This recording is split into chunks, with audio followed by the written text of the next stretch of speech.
भाई क्या हाल है भैया? हाँ भाई क्या हाल है भैया? उम्मीद है आप सब खैरियत से होंगे. Welcome to another episode of ask Ganji swag. I hope सब खैरियत होगी. I'm back in Karachi from England due to some work. I'm supposed to be in China hopefully by the end of the month. So I will be coming to Beijing and Wuhu officially. And unofficially, I want to go to Chongqing. And then वापसी Guangzhou से ही है तो Shenzhen ज़रूर आऊँगा. Only to exit. So if anyone's from Chongqing, please reach out. I would love to catch up. And यार वहाँ language barrier का बड़ा मसला है. Everywhere else I move around just fine. It's good to have a local connection जो कि आपको insights बताए. चैट जीपीटी या यूट्यूब रेफरेंसेस आपको एक हद तक की चीज़ें बता सकते हैं. Do reach out if you are from Chongqing. Secondly, आज जो है I am gonna try something new. I have already recorded that, so I had a wonderful conversation with somebody like ask Ganji swag but on call. थोड़ा trial run था. Do tell me कि आपको कैसा लगा. I will definitely would love to do more of it.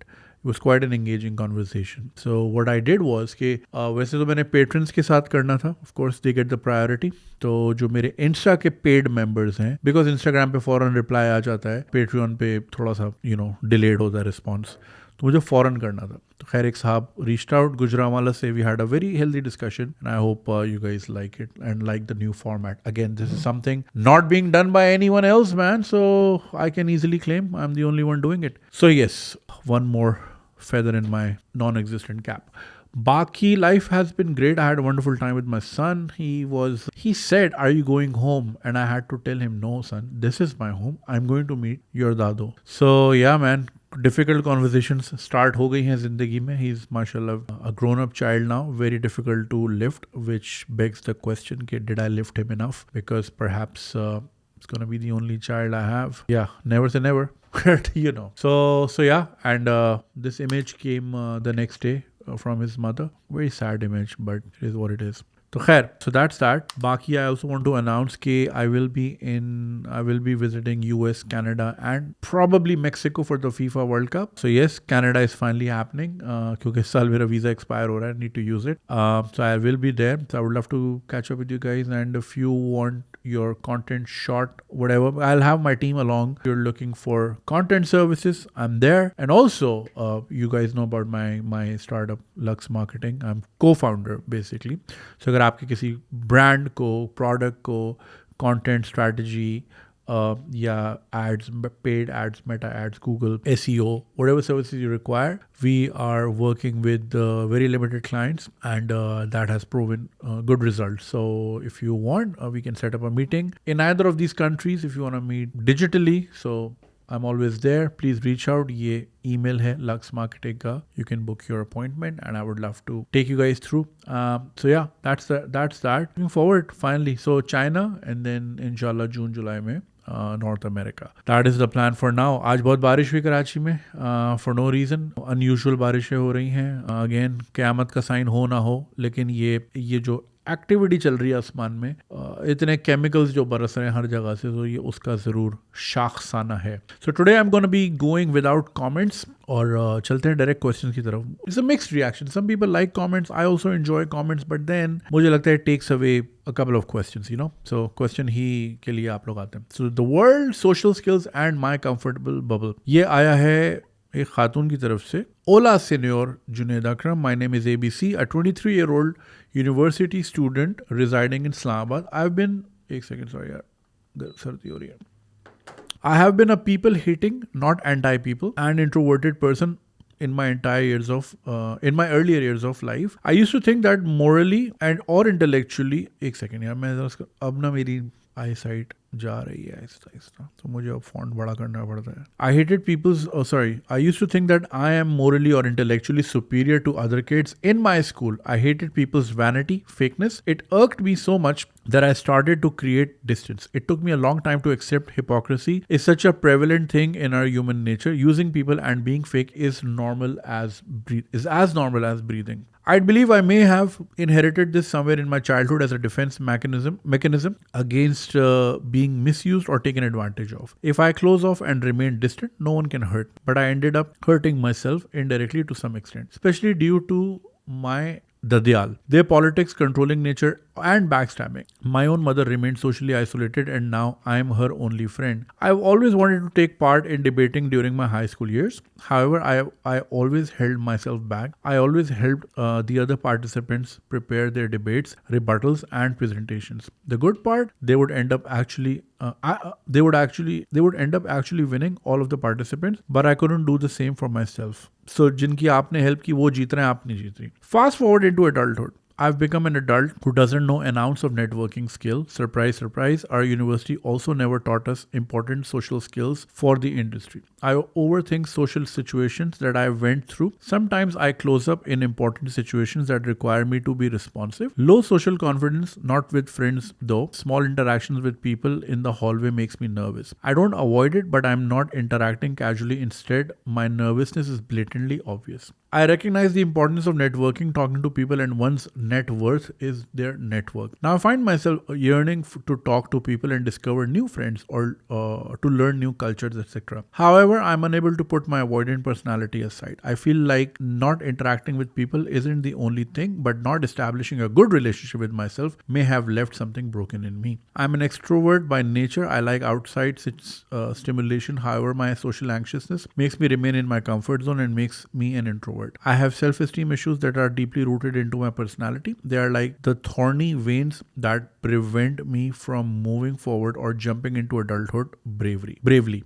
Being in people doesn't drain me. In fact, it refreshes me. But I've become stumped and stuck in a ruthless cycle of self-sabotage. You might say it's so paradoxical, and I agree to some extent. I feel socially stagnated, overwhelmed, and a nervous mess. One thing that I have at least outgrown from this toxic cycle is self-isolation. I used to self-isolate myself a lot, but I do not do that anymore. I rely on people, and especially with those that I have some level of affinity with. Thanks to my senior who told me that if you start avoiding people, you'll become very isolated and that would do me no good. As we all grow up and start to make sense of our world, we start to understand social cues and how they exist in a social currency. Being pretty and charismatic can put you ahead than others. That is pretty privilege. Being socially confident in general, regardless of physical attributes, also puts you on edge. Oh, and being doormat gets you nowhere. It might put you ahead temporarily, but it'll not be a good thing in the long run in any setting, be it corporate, within friends, or family. Everything is a transaction of some sort. Not that it's a bad thing necessarily, but sometimes I wonder, I do wonder that genuine social connections exist or not. Whether it's not about give and take, where it's not about give and take, but deep connection and genuine care. I have friends who have the confidence to reach out to celebrities, make instant friends, and network with like 10 people on a trip, and I'm awestruck with their ability to do so. The difference between them and me, I think of connecting and talking to the person, but like that Simpson meme of going back in the bush. I also go back into my comfort zone and make excuses. I've heard that I'm perceived as cold and aloof often. I procrastinate dropping a message and interact with people in my field for friendships. I know a person. She is super social, but in a different sense. She juggled nearly 5 to 7 boyfriends at once, all the while giving each of them the niche attention they required. That is just another level of juggling sports. But yeah, the point being that I had a crush on someone from second semester in my class, and it took till the last semester to shoot my shot. It was kind of late by that time, though. The person was already in a relationship with another class fellow. This highlights another point for me. I'm super avoidant in forging relationships or even talking to the opposite gender, just from the point of getting to know them. I get cold feet right from the start. Keeping all of the above in mind, I needed your help in overcoming this situation, some practical guidance on how to navigate one's own doubts versus their desire to interact. To overcome social nervousness and stop second guessing myself, to stop hiding behind my excuses and not afraid to show my personality. I want to talk to people, be socially savvy, approachable, and equally confident to approach anyone that catches my attention due to their skills or other redeeming qualities. I don't want to be manipulative though. I don't even have the capacity to be manipulative like many people in general do. Manipulation is such a natural thing for people, but I am the type of person who is very allergic to bullshit and blatant manipulation. The reason that I'm mentioning manipulation is that many social savvy people are very controlling or manipulative by nature, or so I have been told. How do I create clear boundaries without being rude or cold? Lastly, I want to absorb these rotating gear of resistance that is always running and generating energy for my comfort bubble to stay afloat. Very nicely written, by the way. Regards. P.S. Thank you for your patience in reading this long email. I hope to hear from you soon and to enlighten me with your wisdom for my plight. Wish you lots of mental peace and recovery for your soul. Thank you so much for your prayers. Honestly, यार. सो इसमें बहुत सारे आपने सवाल किए and while I was reading I figured कि it has to do something with your childhood because obviously we are a product of the childhood we had. फिर इसमें आपने बताया कि आपका ददियाल काफ़ी टॉक्सिक था and then you were your own mother's friend and आपने ये नहीं लिखा are you the only child because that also matters in some way or the other. Anyway, so आपने लिखा कि you are incapable of socializing. You said you're also an extrovert when it comes to experiencing the outside world, but you close up your shell. जैसे आपने Simpson की मिसाल दी, इसी तरह कछुए की भी मिसाल है कि आप अपने शेल में वापस चले जाती हैं. You had a superior क्या आपने लिखा था? You used to think that you're morally or intellectually superior. This is obviously not a good trait to have because then आप हर किसी को अपने से नीचा समझते हो and that's not a nice way to have a viewpoint of others, which I'm sure you've learned with time and now you don't do that anymore. That was just a part of you at some point. Why is this happening? ये जो आपकी protective distancing है जिसमें you are fundamentally resisting yourself, where is this coming from? Do you feel so what I think is happening, कि you overthink. You are ahead of the curve. आप जो सोच रही हैं कहना, आप उसका rebuttal सोच के उसका rebuttal भी सोच रही हैं. And in most cases you are possibly perceiving a negative image of where you will be in that conversation, and in order to save yourself from that particular hurt, you're like, मैं आ जाती ही नहीं हूँ. Now there's nothing wrong in analyzing a situation, but इतना ज़्यादा भी इंसान critical ना हो, बिकॉज मैं हमेशा ये कहता हूँ there is no harm in trying, there is no harm in asking. The answer is always no when you don't ask. जैसे कि it took you a few semesters to shoot your shot until you found out that your crush was already involved with another class fellow. Now could have been you, but because you were overanalyzing, overthinking. I know where it comes from, because you don't want to be hurt and you don't want to feel rejected. उससे बेहतर है कि बंदा अपने अंदर ही रह के कोड़ ले. It's not a इवेंचुअली इसमें नुकसान ही है, जिसमें जैसे कि आपने इसको सेल्फ सेपोटाज का, इसको एक्शन पैरालिसिस भी कहते हैं बाय द वे. मेरा ये मानना है, this is what I have learned. Now I M an extremely avoidant person and I am an extremely introverted person. आप लोग मेरा एक रूप देखते हैं on screen, but people who have met me, why am I losing my voice? People who have met me and people who have interacted with me in social settings can prove otherwise. I am not your average. To the point where people have assumed कि I think very highly of myself और ये सब मेरे beneath हैं. तो उन्होंने बोला यार रहने ही दे भाई. इसीलिए मैं आपको बहुत सारी जगहों पे नज़र भी नहीं आता. इसकी वजह यही है कि मैं आई डोंट इंटरैक्ट मच. अब अगेन जो चीज़ें मैंने आपको बतानी है अगर मैं अपने ऊपर अप्लाई कर लूँ तो things would be different. But I also don't want you to be 43 almost and be the same way as I am, socially at least. रही बात what you see is a coping mechanism. वो कहते हैं ना कि so like जैसे मैंने कहा एक्शन पैरालिसिस एक होता है. मैं ये बिलीव करता हूँ कि आप बस कर दो फिर देखी जाएगी. And this is the other part of me, that is the resistant part, जो कि इस फीलिंग को इस रेजिस्टेंस को डी रेजिस्ट करता है. Right, not fake it till you make it, but ये कि मैं कर लूंगा और मैं देखता हूँ क्या होगा और ये संभाल लेगा. So I actually deal it like दो इंसान involved. Now it's not schizophrenia, God forbid, but there's a part of me who's extremely introvert. I don't ask for things, I don't reach out to people, but then there's a part of me who's like fuck it, देखी जाएगी. And 9 out of 10 times it's a positive interaction. अब उसमें जैसे आपने कहा pretty privilege भी होती है और दूसरी, तो this is a social privilege. I don't get to hear a lot of no's in my life, possibly because of where I am socially, right?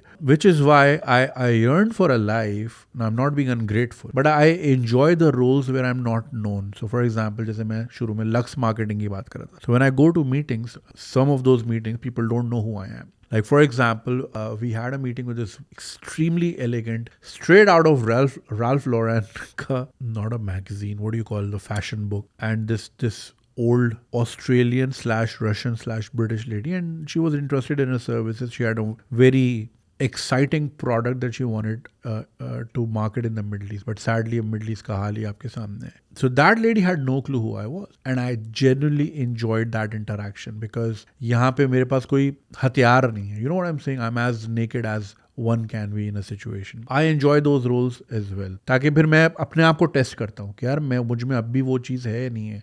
यहाँ तो सोशली मैं चीज़ें like for example we went to Wembley Hashim को लेके bubbles planet right. वहाँ पे करीब फिर अफ्तार का टाइम होने वाला था. So my wife suggested because Aladdin Kebabish is like very famous in London.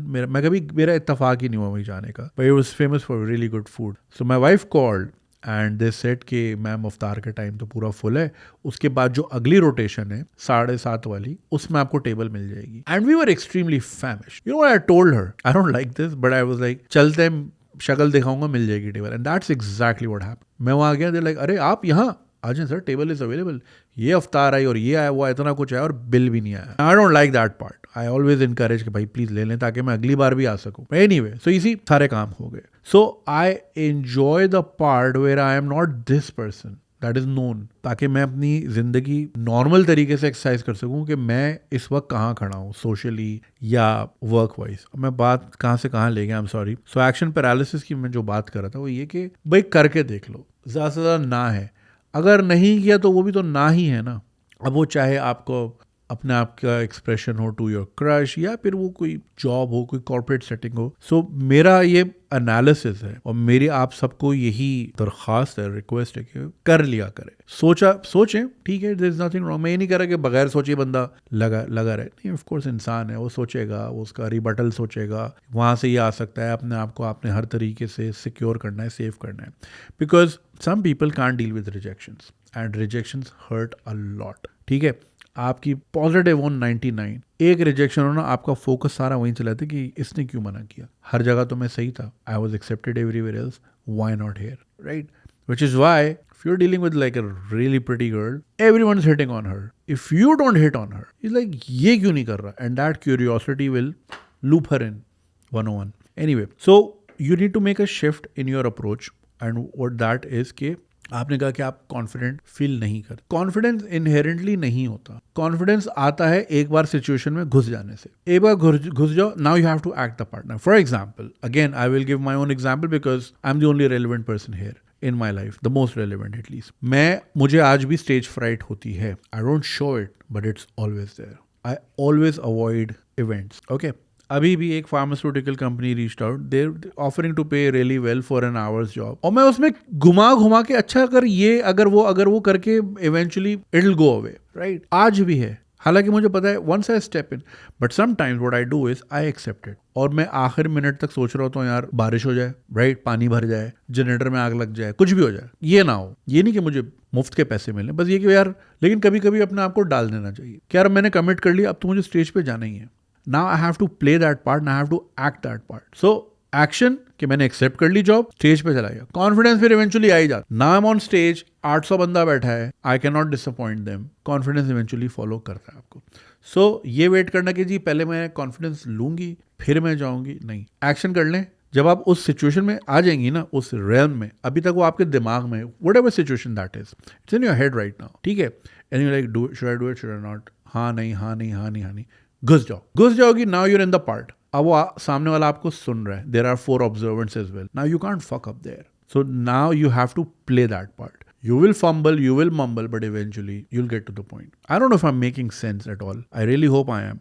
But what I mean is कि clarity किसी भी किस्म की हो वो eventually आपको follow कर लेती है. I was not right day one में. I was making a lot of mistakes. I still make a lot of mistakes. तो ये तो चलता रहता है. It's part of process. So don't hesitate just because कि अच्छा एक और चीज़ जो होती है what is obviously keeping you resistant इसके वही लोग क्या सोचेंगे फलाना क्या सोचेगा ढिमकाना क्या सोचेगा.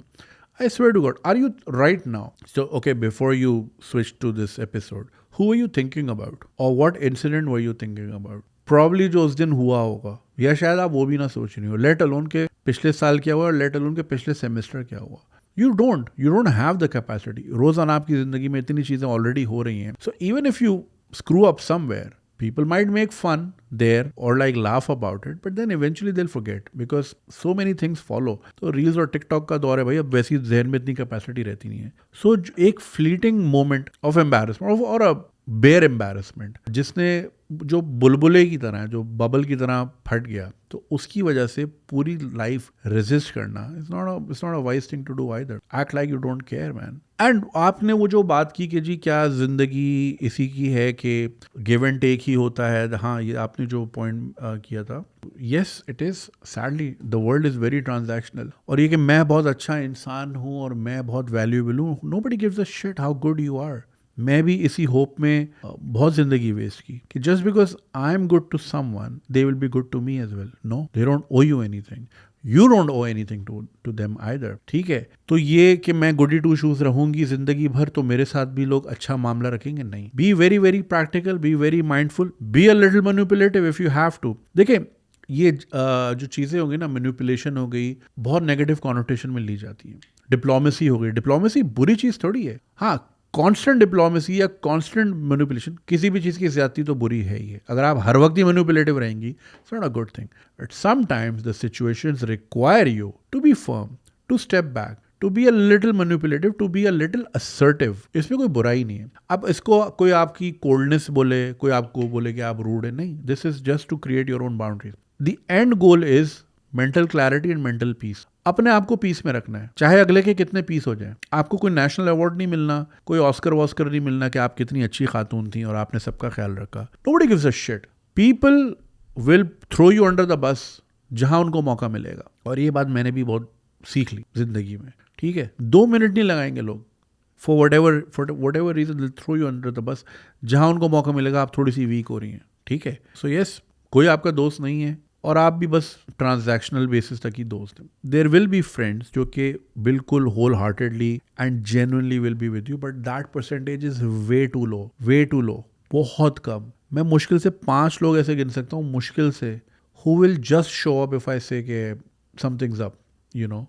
बहुत मुश्किल से. So yes, the world is extremely transactional और वो गिव एंड टेक वाली ही दुनिया है. And you have to be a little manipulative as well. इसमें कोई बुराई नहीं है. अपनी सैनिटी के लिए आपको किसी हद तक भी जाना. Now I am not saying कि आप स्कीमिंग करें या किसी के गड़ा खोदे किसी के खिलाफ, ऐसा ना करें. लेकिन ये कि सिचुएशन को इमोशंस असाइड रख के थोड़ा सा असर्टिव होके देखने की जरूरत पड़ेगी जिंदगी में. एक जो मुझे इसमें लग रहा है, और it's very common among young folks, is के हमें ये लगता है कि we always have to be performative, या हमें हर वक्त एक परफॉर्मेंस देनी है, या हम हर वक्त अंडर अ स्पॉटलाइट हैं, या फिर ये कि we have this pressure to be interesting all the time. You don't have to. फिर उसमें जितना द मोर यू, देखें, आप सोशली या अगर आप किसी नेगोशिएशन टेबल पे भी हैं, the calmer you are, the more powerful you come across. क्या ये बंदा कितना सॉर्टेड है, कोई फर्क नहीं पड़ा. जितना आप जिटरी होंगे, आपके अंदर एंग्जाइटी बढ़ेगी. You are more likely to F up situations. आप कोई ऐसी बात कर देंगी जो कि नागवार गुजरेगी, या कोई ऐसी हरकत हो जाएगी जो कि एक्सेप्टेबल नहीं होगी. सो ये जो परफॉर्मेंस प्रेशर है, या I always have to be interesting, no, you don't. Ask simple questions. और आपने ये सोशल ऑकवर्डनेस, जाहिर है ये काफ़ी कॉमन है, बिकॉज वी लाइक जो यंगर जनरेशन है, जैसे आप हैं, आपसे यंगर हैं, they didn't grow up in the park, right.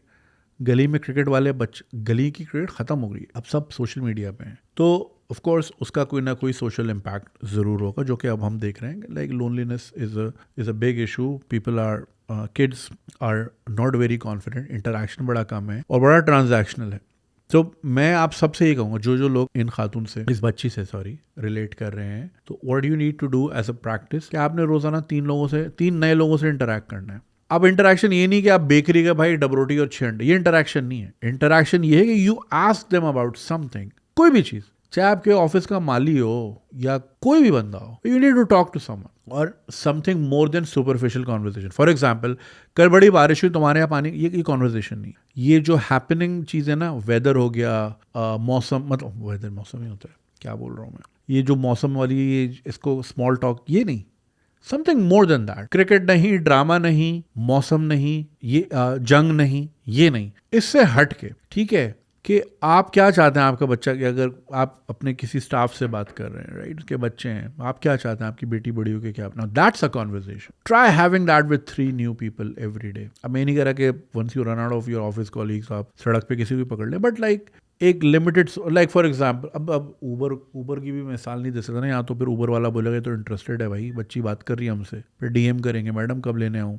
ये बड़ा इशू है हमारे यहाँ. But among your peers, among your social environment, try to interact with different people as much as you can. And कोई ना कोई ऐसी बात होगी, जैसे for example a lot of people write emails to me and they're like, we had been holding on this thought for weeks and weeks and weeks. So you must be holding a lot of conversations in your head with people. कोई चाहे वो message हो या चाहे वो किसी किस्म की आस्किंग हो, कोई रिक्वेस्ट हो, कोई भी हो ना, ऐसी 2 भेज दें कि आज मैंने 3 लोगों से बात करनी है और 2 लोगों को जो पेंडिंग मैंने दिमाग में है कि इसको मैं मैसेज करूंगा वो कर दें. पढ़ें, सिचुएशन में घुसें, गिरे, जिस तरह मैं स्टेज पे चढ़ गया, अब क्या करना, अब तो करना ही पड़ेगा. सो पुट योर सेल्फ जबरदस्ती इस तरह की सिचुएशंस में, that will bring more confidence to you. You will be more eloquent in terms of your managing conversations. And then जितना तजुर्बा आता जाएगा आपकी, वो जो एक, चाहे वो एंग्जाइटी कह लें या वो रेजिस्टेंस कह लें, वो आहिस्ता आहिस्ता कम होती जाएगी. And then you will come across as a charming person that आप सुपरफिशियल बातों के अलावा भी कोई बात करना जानती हैं या चाहती हैं. And that would make you more likeable and more approachable. And when I से अप्रोचेबल, आई डोंट मीन कि अब हर बंदा मुंह उठा के है. What I mean to say is more likely to be dealt with, कि हाँ यार, he seems very sorted, I'd like to have a conversation with her. You know what I'm saying? Now आपकी ask of course ये नहीं है कि आप अकेली हैं और आपसे लोग बात करने नहीं आते. Of course यहाँ पे what we are trying to inculcate in you is some sort of intensity, some sort of consistency, some sort of reframing in your head, कि आपने ना थोड़ा सा अपने आप को रीफ्रेम करना है. हमने अपने आप को सबसे बदसूरत हम ही लगते हैं. There is a personal example, but I don't know if I should share it. So I know someone. Oh no, she's a listener. I can't tell. It's okay. Ignore it. So we are the most critical of ourselves. चाहे वो हमारी looks की हो, चाहे वो हमारी mannerisms की हो, हर चीज़ की हो. But maybe you're not as bad as you think. Because हम अपने आप को सबसे ज़्यादा हम ही जानते हैं. वो कहते हैं ना, 3 किस्म के लोग, इंसान के 3 वर्जन होते हैं ना. एक वर्जन जो उसकी सोशल होता है, एक उसकी जो फैमिली का होता है, एक जो उसका अपना होता है. तो we are the best knowing of our own version, like deepest darkest secrets तो हमें ही पता है. तो विच इज़ वाई, बिकॉज हमारे पास फ्रेम ऑफ रेफरेंस इतना बड़ा होता है, तो हम अपने आप को सबसे ज़्यादा कठिन एग्जाम में डालते हैं. So I think you need to reframe yourself. Maybe you're not as bad. And this is for everyone who's listening. कि शायद इतने बुरे नहीं हो गए आप, आपका बस दिमाग का फतूर है. आपको किसी ने सर्टिफिकेट दिया कि भाई तुम इंतहाई नागवार इंसान हो, और अगर दिया भी है तो वो 8 बिलियन में से 1 इंसान है, 2 है, 3 है, 4 है, 10 है, खल्ली वल्ली 11वें पे चले जाए, 12वें पे चले जाए. But you need to reframe. इतना बुरा नहीं होता कोई इंसान. I think it's just hesitation, because वो जो एक रिजेक्शन का डर होता है ना, वो हमें पीछे रख. And I know so many people who have gone miles and miles with very average privileges in life, like ज़्यादा पढ़े लिखे भी नहीं, I mean good enough to deal, but not exceptionally well. King's College ये वो वाला scene नहीं था, right? But have done far better in life. Why? Because they were like out there. And अब I don't know if I should name any of them, वो फिर offend ना हो जाए, क्या इतना हल्का समझा हुआ है भाई को. But confidence is the key, man. Like I know so many people who have been at really really important places, all because they shot their shot. Like देखी जाएगी. तो अपने आप को ना रोकें जब तक सामने वाला आपको ना कहे. जब ना कह दे, खल्ली वल्ली अगले पे चले जाएंगे, अगली अपॉर्चुनिटी, अगली जॉब, अगला potential boyfriend, whatever, right. But ये सोच के कि बट ये होगा, बट वो होगा, बट वो होगा. अरे भाई, तो बट तो इतने सारे हैं, बट साहब तो खत्म ही नहीं होते. दिमाग में बट साहब रहते हैं, ये बात याद रखें. तो बट साहब जो है हर वक्त बट ही करते रहेंगे, वो तो खत्म ही नहीं होंगे. तो शूट योर शॉट. बाकी how do you create your boundaries, आपने लिखा ना. हमारे यहाँ जैसे आपने लिखा है मैनिपुलेशन ना, लोग क्लैरिटी को, बाउंड्रीज को समझते हैं कि ये रूड है, यही मैनिपुलेशन है. हालांकि these are very socially effective tools to create your boundary, to maintain your peace. तो उसको अब लोग कुछ भी सोचे, मैंने यही कहा है कि at the end of the day आपका जो दिमाग है वो एट पीस होना चाहिए. वो कैसे हो सकता है? वो तभी हो सकता है कि व्हेन यू मेक श्योर कि इसकी तरफ कम से कम नेगेटिविटी है. अब उसके लिए आपको यहाँ से पॉजिटिव चार्जेस बहुत तेज़ी से करने हो कि वो negative positive, you know what I am saying, not making sense I guess. एक चीज़ आपने जैसे कहा ना कि what really gets us into a lot of trouble is the fact कि ये मैं 40 मिनट से जवाब दे रहा हूँ, what the hell man, वो ये कि पोलाइटली मेंटेनिंग योर बाउंड्रीज। देखिए, हम ओवर एक्सप्लेनेशन में मारे जाते हैं। अगर आपसे किसी ने फेवर मांगा, यार तेरी गाड़ी चाहिए, अब आप बोलो यार उसके असल में टायर में ये था तो फिर इंजन में ये, तो फिर नहीं, डोंट ओवर एक्सप्लेन। आप उसको पोलाइटली बोल दें मैं आज नहीं कर सकता, घर में ज़रूरत है, and that's it. Polite firm reminder कि यार ये पॉसिबल नहीं है, ठीक है। आप जितना ओवर एक्सप्लेन करेंगे, यार असल में कल मैं वहाँ लेके गया था तो उसका टायर में ये हो गया था, ये हो गया था, सो आई एम नॉट श्योर, मसला ना हो जाए ना, ओवर एक्सप्लेन ना करें। बाउंड्री क्रिएट करनी है फर्म, जितना छोटा जवाब होगा उतना जोर से लगेगा। Sorry I can not do this right now, I am sorry, I wish I could help you, that's it. So over explanation जो है that gets you into trouble। बाकी आपने बोला कि भाई कोई genuine वो है, बिल्कुल genuine connections are there। There are people who will wholeheartedly without any expectation in return will do things for you, will go out of their way, but then वो हमेशा बहुत कम होंगे, वो हमेशा 5% से कम होंगे। You might have 100 friends but only 5 can be super reliable, not all। For various reasons, one और दी कि इंसान की कैपेसिटी ही इतनी नहीं है कि वो इतना डिटेल्ड बॉन्ड इतने सारे लोगों से रख सके, get what I am saying. तो उसकी कैपेसिटी में ही नहीं है। बहुत कम होंगे आपके फ्रेंड्स जितने, अगर मेरे ऑडियंस में इस तरह के लोग हैं who have like multiple friends, multiple groups of friends, like office का ग्रुप अलग है, क्रिकेट वाला ग्रुप अलग है, वीकेंड का ग्रुप अलग है, कॉलेज का ग्रुप जो था बॉयज़ का वो अलग है, समझ रहे हैं आप। बहुत सारे होंगे बट बहुत ही कम होंगे जिन पे आप कहेंगे कि यार आंखें बंद करके, लाइक घर का आदमी जिसको आप कह सकते हो ना कि यार ये लिटरली मेरे घर का आदमी, बहुत कम होंगे। तो क्योंकि आपकी अपनी ही कैपेसिटी इतनी कम है, and it has nothing to do with कि कौन बुरा है। उनके और दूसरों के साथ होंगे रिलायबल रिलेशनशिप, मे बी शायद आपके साथ ना हो, क्योंकि आप ही की कैपेसिटी इतनी कम है। क्योंकि रिलेशनशिप होती दोनों तरफ की है, एक तरफ की हो नहीं सकती। Not everyone will be at your doorstep like a doormat for you, unless आप भी उनके लिए इतना ही खुल के शो करेंगे, लेकिन आप सबके लिए कर नहीं सकते, तो इसलिए सब आपके लिए नहीं कर सकते। It's perfectly fine. You will always have under 5% of people who would be super reliable. So I hope I answered your question. मैंने बहुत सारी बातें की हैं। I hope they made sense and I hope they help you in some way or the other. Crux, मैं आपको यही कहूँगा कि एक्शन कर लें, एंड एक्शन में हरकत में बरकत, यही तो कहते हैं भाई। वरना दिमाग जो है ना आपका, वो ऐसे चक्रव्यूह में आपको फंसाएगा, ओके आप घूमते ही रह जाओगे। इधर से चीज़ आई प्रोसेस की, देखिए दिस इज अ प्रोसेसर, ठीक है।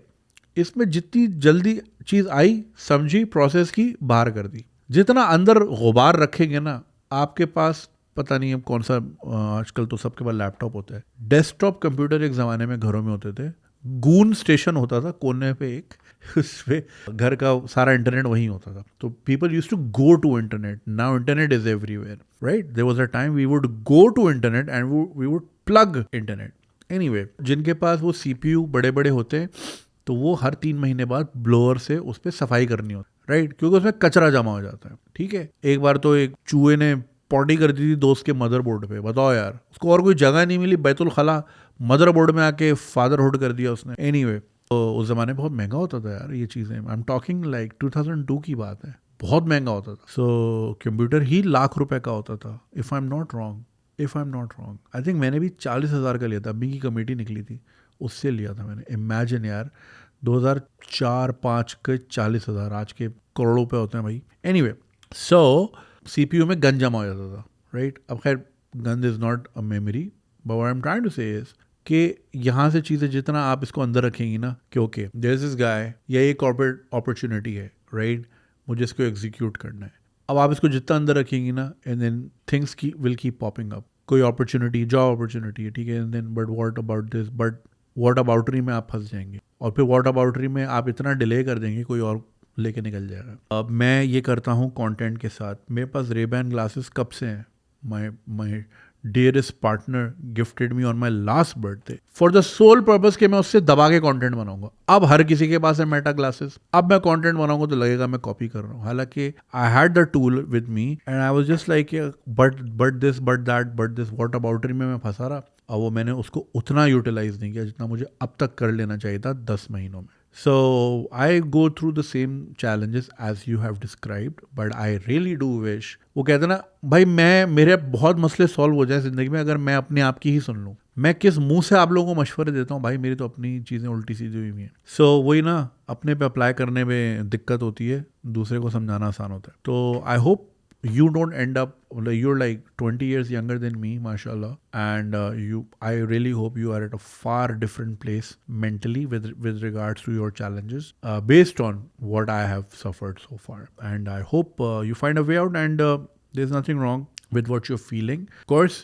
you are a product of what happened around you, not because of you. So you're a victim.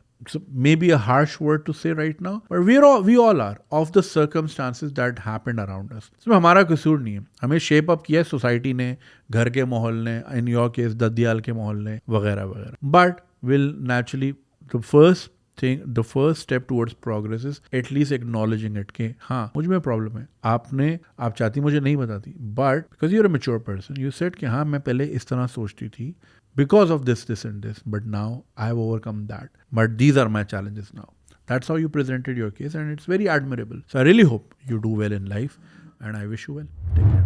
और जी नेक्स्ट क्वेश्चन, लेकिन इससे पहले मैं बता दूं, एक ईमेल थी, आई टुक इट, उसमें लिखा था that was from a teenager, तो अगर आप सुन रहे हैं तो ये आपके लिए है। आपने लिखा था कि ब्रैकेट वाला पार्ट नहीं पढ़िएगा, और आपकी इतनी बड़ी ईमेल में इतना बड़ा पार्ट तो ब्रैकेट में था, तो बीच में सिर्फ 4 लाइनें थी, तो उसका मैं क्या करता। तो मैं खुद तो पढ़ के जवाब देता, लेकिन जो सुनने वाले उनको कोई कॉन्टेक्स्ट ही समझ नहीं आता। तो प्लीज़ मेक श्योर कितनी इन्फॉर्मेशन देनी है, कितनी नहीं देनी है, उस तरह। और पैराग्राफ बना के, मुझे तो ब्रैकेट का एंड ढूंढने में इतना टाइम लग गया। तो please do right back again, but थोड़ा प्रॉपर तरीके से, और इतना बड़ा अगर पार्ट एक्सक्लूड हो जाएगा तो कॉन्टेक्स्ट समझ नहीं आएगा सुनने वाले को, ठीक। Mentally and physically exhausted. Hi Junaid, hope you doing well, my name is ABC and I'm reaching out because I genuinely need your guidance. When I was 10, my parents got divorced. After that, my mother remarried due to family and societal pressure. Life changed a lot from there, and I started working at the age of 13, and now I'm 18 this year I managed to have my mother leave her job so she could rest at home. आपने नहीं लिखा कि how old is your mother? Currently I'm working 2 jobs in the marketing field, often around 18 hours a day.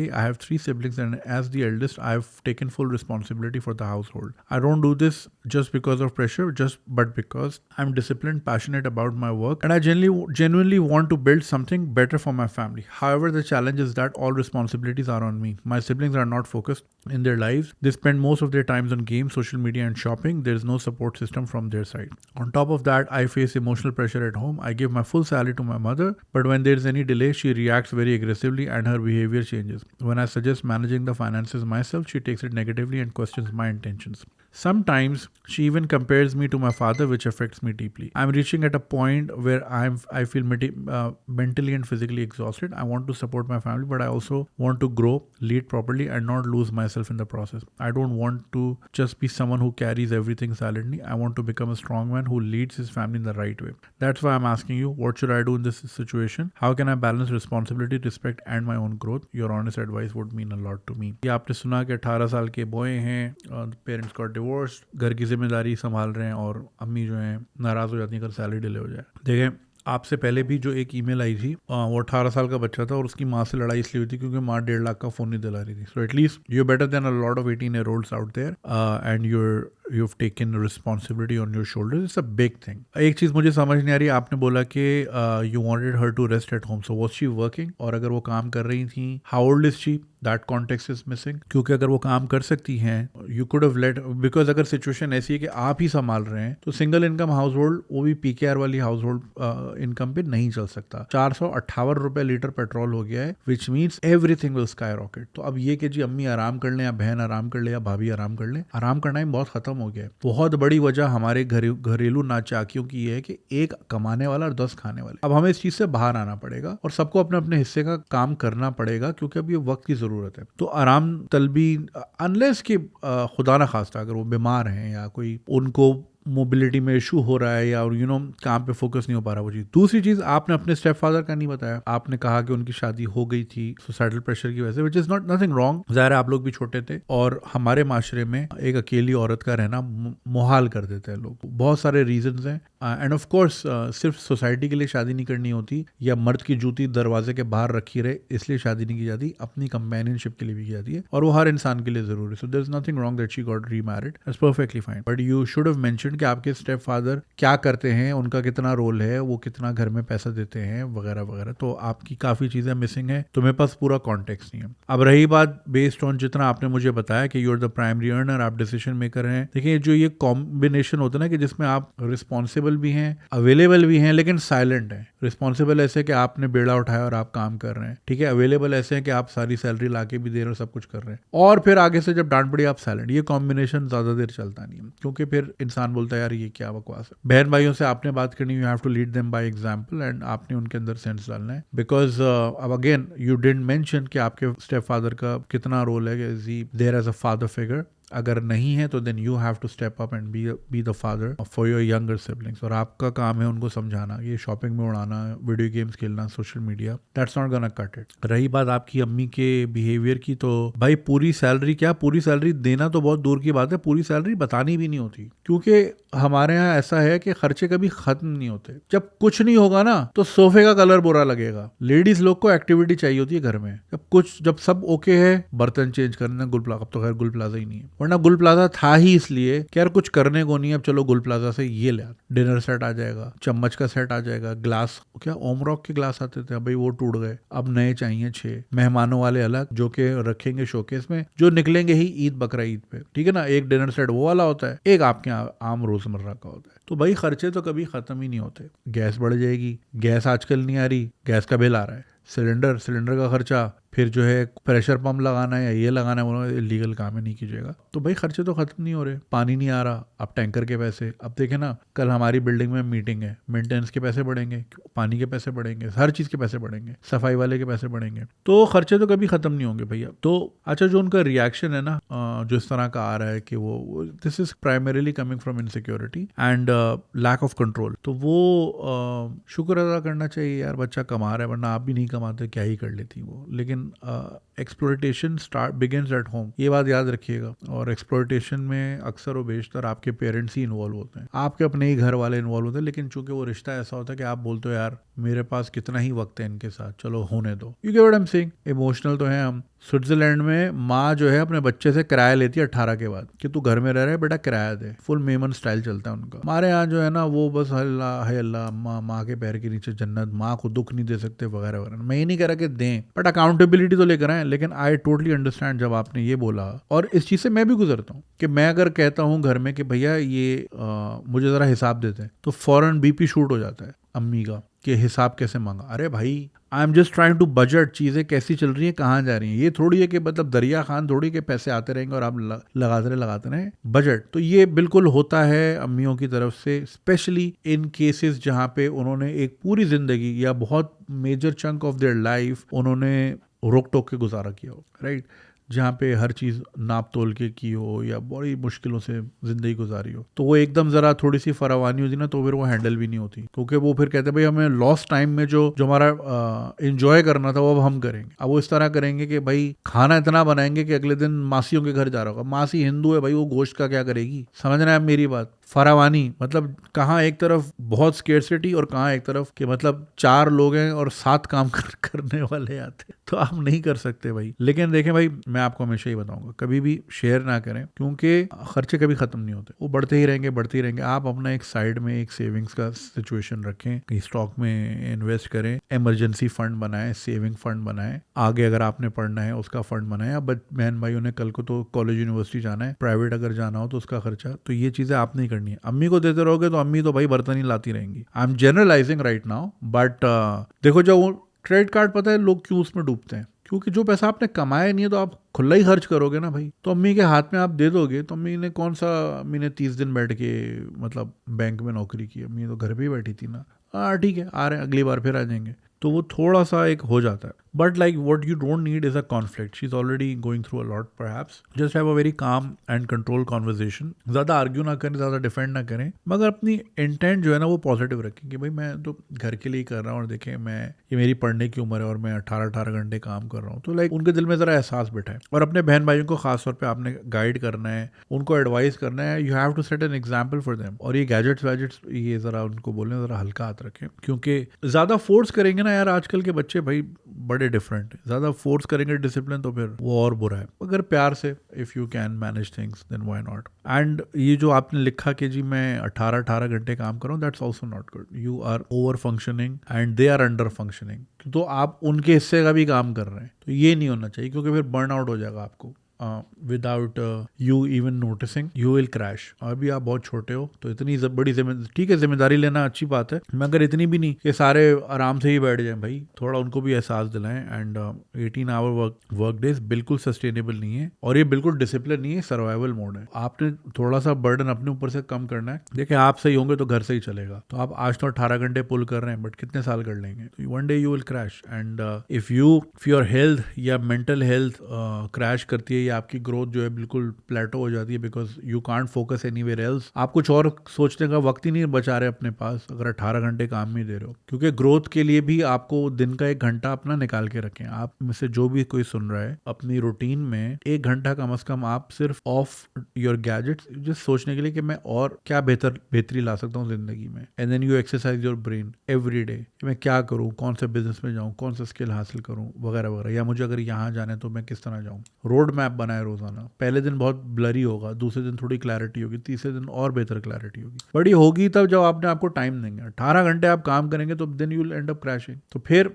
जो एक रास्ता है ना, इस रास्ते पे आप जा रहे हो, फिर सब रास्ते निकलते हैं, राइट. सब रूट्स कभी कभी वो भी काम के होते हैं, लेकिन अगर आप इसी पे इतना फोकस हो तो आप इधर उधर देख ही नहीं पाओगे. आप इधर उधर तभी देख पाओगे, और सिर्फ झांकने की देर है. आप कौन सा, मैं कह रहा हूँ कि आप ई कॉमर्स में चले जाएं, खड़े होके झांके, अच्छा ये क्या चल रहा है, ओके ऐसे होता है, ठीक है, क्या मैं कर सकता हूँ, नहीं may be not my cup of T, great returns but I don't have the investment या उतना वगैरह वगैरह. थोड़ा आगे गए, उल्टे हाथ गए, अच्छा पे ये भी चल रहा है, फ्रीलांसिंग भी हो रही है, ये भी हो रहा है, वो भी हो रहा है. सो लाइक अपने आप को टाइम अलाउ करेंगे तो तब आप आगे पीछे थोड़ा, क्योंकि ग्रोथ कभी भी सीधी नहीं होगी, वो इधर उधर हॉपिंग करके भी आ सकती है. You never know. कुछ लोगों को बिल्कुल सीधी करियर पाथ सीधे होते हैं, भाई मैंने ये करना है, ये करना है, ये करना है, ये करना है. लेकिन कुछ लोगों को इधर उधर हॉपिंग करनी होती है. People like yourself who were not fortunate enough to have the independence to study freely. मतलब लाइक आप तो काम पे लग गए ना, वो नॉर्मल हाउस होल्ड तो नहीं है कि जहाँ पे you know the big unit of the family is looking after things and you are going through a certain course. तो A to B, B to C, C to D. अब आप survival mode में, survival mode वाला पता है क्या करता है, हाथ पैर यूं मारता है. क्योंकि जब बंदा डूब रहा होता है ना तो बहुत हाथ पैर ही मारता है ना. You get what I am saying. तो ये हाथ पैर मारेंगे ही आप तब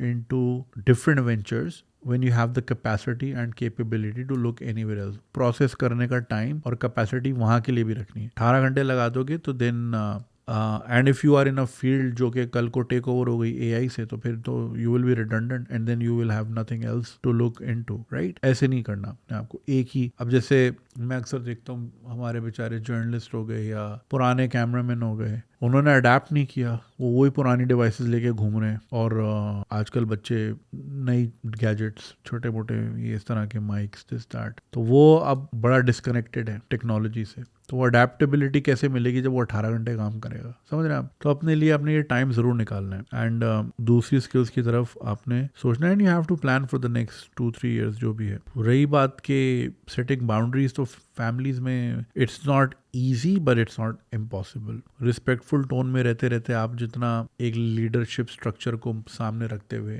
you need to have some show some sort of clarity कि भाई this is what I am doing, what I was not supposed. But एहसान भी ना जताएं, मगर ये कि you need a hand. You can't just sail this boat on your own and your mother needs to chill a bit as well. कोशिश करें प्यार से बात करने की, but knowing देसी mothers that they don't know that language sadly. खैर, I wish you well and take care of yourself.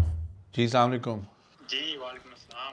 अच्छा, आप अपना नाम वगैरह भले ना बताएं, मगर ये कि आपको जो भी जैसा भी लगे अपना तारुफ कराएं, और फिर जो भी आपका सवाल है आप कर सकते हैं. जी जुनैद भाई, कोई इशू नहीं. मेरा नाम अफाक है, मैं गुजरांवाला से हूँ, करंटली इस्लामाबाद. ओके. मैं फ्रीलांसर हूँ तकरीबन पिछले 6 साल से. सही. तो मैं तकरीबन 2019 से आपको देख रहा हूँ, आपसे बहुत कुछ सीखा। लेकिन एक चीज़ जुनैद भाई मुझे डिस्टर्ब करती है हाँ कभी कभी आपके बारे में सोच के, क्योंकि मैं ये समझता हूँ कि अल्लाह ने आपको विजिट दी, इतने सब्सक्राइबर्स, इतनी audience, like you click on the upload button, 5 minute बाद 10,000 व्यूज। ये बिल्कुल ऐसा ही है कि आपके आपके सामने माइक और 10,000 बंदा आपको सुन रहा हो या 1 लाख बंदा आपको सुन रहा हो। लाइक अल्लाह ने आपको इतनी इज्जत दी है, यहाँ पे कोई सुनने वाला नहीं है, सही। लोगों को मिलता नहीं। ठीक है, आपने दुनिया का हर टॉपिक कवर किया, हमने आपसे बहुत कुछ सीखा। एक टॉपिक है जो मुझे लगता है जो आपकी डायरी में थोड़ा सा मिसिंग है या आप हेजिटेट हैं उस पर बात करने के लिए, वो है रिलीजन। क्योंकि मेरा जो कंसर्न है ना वो ये है कि आप, जैसे कुरान में अल्लाह ने कहा कि तुम बेहतरीन उम्मत हो और तुम्हें लोगों के नफे के लिए उठाया गया है, तुम लोगों को बुराई से रोकते हो और नेकी का हुक्म देते हो। बेशक। मेरा क्वेश्चन ये है कि अगर क़यामत के दिन अल्लाह ने आपको ये पूछा कि मैंने तुम्हें इतनी ऑडियंस दी, इतने सब्सक्राइबर्स दिए, तुमने मेरे दीन पे बात ही नहीं की, दुनिया का कोई टॉपिक नहीं छोड़ा, तुमने मेरे दीन पे बात क्यों नहीं की? अच्छा, तो ये इसके बारे में आपसे थोड़ी सी ना। बहुत शुक्रिया फाक साहब। नहीं, बहुत शुक्रिया, बहुत अच्छा सवाल है। पहले तो आप मुझे बताएं कि एग्जैक्टली कौन सा आप मतलब चाह रहे हैं कि मैं कौन सा पार्ट, मतलब दीन में तो ज़ाहिर है काफ़ी वसी टॉपिक है, बट व्हाट एग्जैक्टली आपको लगता है कि जो मेरे प्लेटफॉर्म से या मुझसे आपको सुनने को नहीं मिला? मैं ये समझता हूँ कि ना जुनैद भाई, आपने एक तो कवर ही नहीं किया होल, और जो मैं चाहता हूँ आप वो कवर करें जो आप बहुत अच्छा कवर कर सकते हैं, वो ये है कि लोगों को गॉड और क्रिएटर का ज़रा सा तारुफ कम है। सही। जो खास तौर पे जो हमारी इंटेलिजेंसी है वो बेसिकली एथियस्ट हो चुकी है, मैंने इधर इस्लामाबाद में देखा है। तो मैं ये जज कर सकता हूँ कि ये लोग किस तरफ जा रहे हैं। ये शायद वो जो ऑर्थोडॉक्स किस्म के मौलवी हैं और वो हैं, वो उनसे तंग आके तो वो कहते हैं कि यार इस रिलीजन को हमने छेड़ना ही नहीं, क्योंकि फतवाबाजी हो जाती है, सारा कुछ हो जाता है। सही। तो आप ये काम नहीं करेंगे, आप क्योंकि साइंस में बिलीव करेंगे तो उस लिहाज से आप गॉड का बहुत अच्छा तारुफ किसी मौलवी से बहुत अच्छा तारुफ करवा सकते हैं। और रिलीजन मैं समझता हूँ आजकल तो ट्रेंडिंग टॉपिक है। तो अब मेरे हाथ से ट्रेंड चेंज हो रहा है, लोग इसको एक्सेप्ट करते हैं। जैसे आप फॉर एग्जांपल मूरू ने इंजीनियर मोहम्मद अली मिर्जा के साथ पॉडकास्ट की, बिल्कुल काफी अच्छे क्वेश्चन किए, बिल्कुल नहीं हुआ, मूरू को किसी ने फतवा भी नहीं लगाया, वो चल रहा उसका काम। सही। और उसके एंड से दीन का एक पैगाम भी चला गया। सही। तो आप रहते हैं मेरे ख्याल से, तो आप इसके बारे में क्या कहते हैं? अच्छा, जो इंजीनियर साहब के साथ मैं आपके एक एक चीज़ का जवाब देता हूँ। इंजीनियर साहब के साथ जो मूरू ने पॉडकास्ट किया ना, तो उसमें जो बर्डन है ना, ऑब्वियसली वो इंजीनियर साहब पे। अब वो जाहिर है वो इल्म रखते हैं, तो मूरू ने उनसे सवाल ही किए, ठीक है। तो वहाँ पे उनके ऊपर लाइबिलिटी नहीं आती, आपके गेस्ट के ऊपर आती है, ठीक है। आपका काम ज़्यादा से ज़्यादा एक प्लेटफॉर्म देना है। लेकिन मूरू ने एक और वीडियो बनाई थी जो कि उनको अनफॉर्चुनेटली उसी दिन डिलीट करनी पड़ी। पता है आपको इस बारे में? वो शिया बिल्कुल, के बारे में शायद ये एग्जैक्टली। ठीक है, उनको, हालांकि मैं मूरू को बहुत सालों से जानता हूँ और मेरे बहुत अच्छे दोस्त भी हैं, और वो काफ़ी डिसिप्लिन है, और मतलब मैं तो ये बात बहुत जगह पे कह चुका हूँ, जितना डिसिप्लिन मैंने उनको देखा है, मैं उनके साथ काफ़ी ट्रैवल भी किया है, काफ़ी जगहों पे भी गया हूँ, तो वो बड़े स्ट्रॉन्ग नर्व के आदमी हैं वो, ठीक है। लेकिन जाहिर है पाकिस्तान में, जैसे आपने अभी खुद बोला कि फतवाबाजी का डर होता है, तो यही मसला है। लोगों ने यहाँ पे इतना डिफ़िकल्ट बना दिया है किसी भी किस्म की बात करने को कि सीधा गोली से नीचे बात होती नहीं है, ठीक है। ये बात आपको भी पता है, बिल्कुल आप अग्री करते हैं। अब इसमें कौन रिस्क ले, क्या बात करे, लोगों ने खुद माहौल ऐसा क्रिएट किया है कि यहाँ पे मैं एक और एग्जाम्पल देता हूँ, चलो मैं नाम नहीं लेता क्योंकि यार वो फिर बार बार, एक रील है मेरी ही पॉडकास्ट की, मेरे पास एक गेस्ट आए थे, उन्होंने एक हदीस से रिलेटेड एक बात की थी, वो हर 3-4 महीने बाद वायरल होती है, फिर धमकी आमेज उनको मैसेजेस आते हैं वगैरह वगैरह, तो इसलिए मैं उनका नाम नहीं ले रहा, काफ़ी मशहूर आदमी है। बात ही यही है कि यहाँ पे लोग स्पेस ही नहीं छोड़ते किसी भी किस्म की कि आप किसी किस्म का कोई सवाल ही कर सके या कोई बात। अब अच्छा, बात करें तो किसके वर्जन की करें, समझ रहे हैं मेरी बात?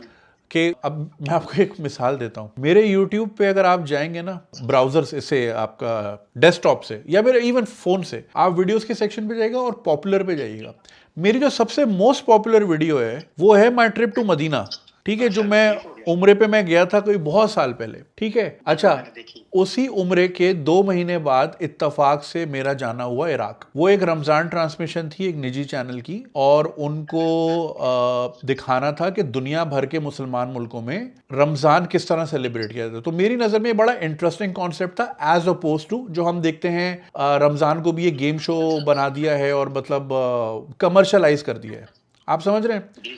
तो मैं उस नीयत से जो है मैं उस शो का हिस्सा बना। अब हुआ ये कि भाई सारा इस्लाम तो या तो सऊदी से निकला या इराक से निकला।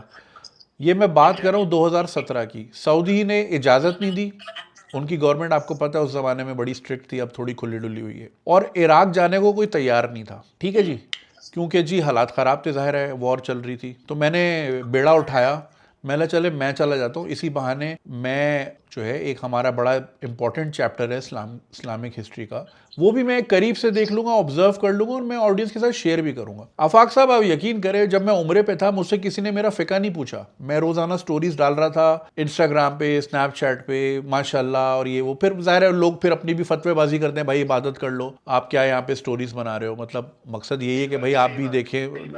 तो लोग समझते नहीं इस चीज़ को। भाई मैं वहाँ करबला पहुंचा हूँ, मेरा पूरा डीएम भरा हुआ था, आप शिया हो, आप शिया हो, आप शिया हो, मतलब इस तरह की। मैं तो सर पकड़ के बैठ गया। तो हर रमजान मेरी हर मुहर्रम में मेरी वो वाली वीडियो जो मैं करबला और नजफ गया था वो दोबारा रीसर्फेस होती है और वो काफ़ी दोबारा देखी जाती है। लाइक लोग कहते हैं कि जी, क्योंकि और कोई व्लॉगर गया नहीं वहाँ पे करबला और नजफ।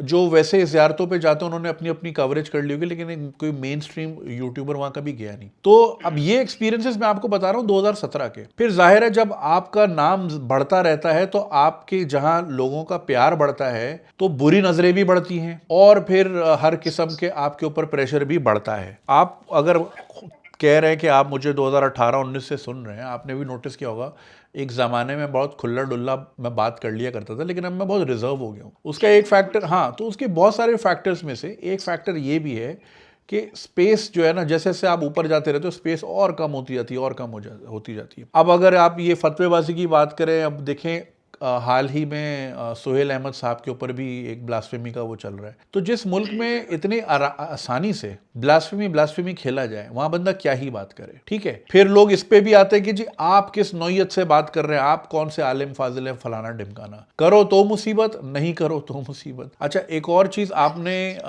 मेंशन की थी आपके सवाल में, सॉरी मुझे नोट्स लेने चाहिए थे। हाँ,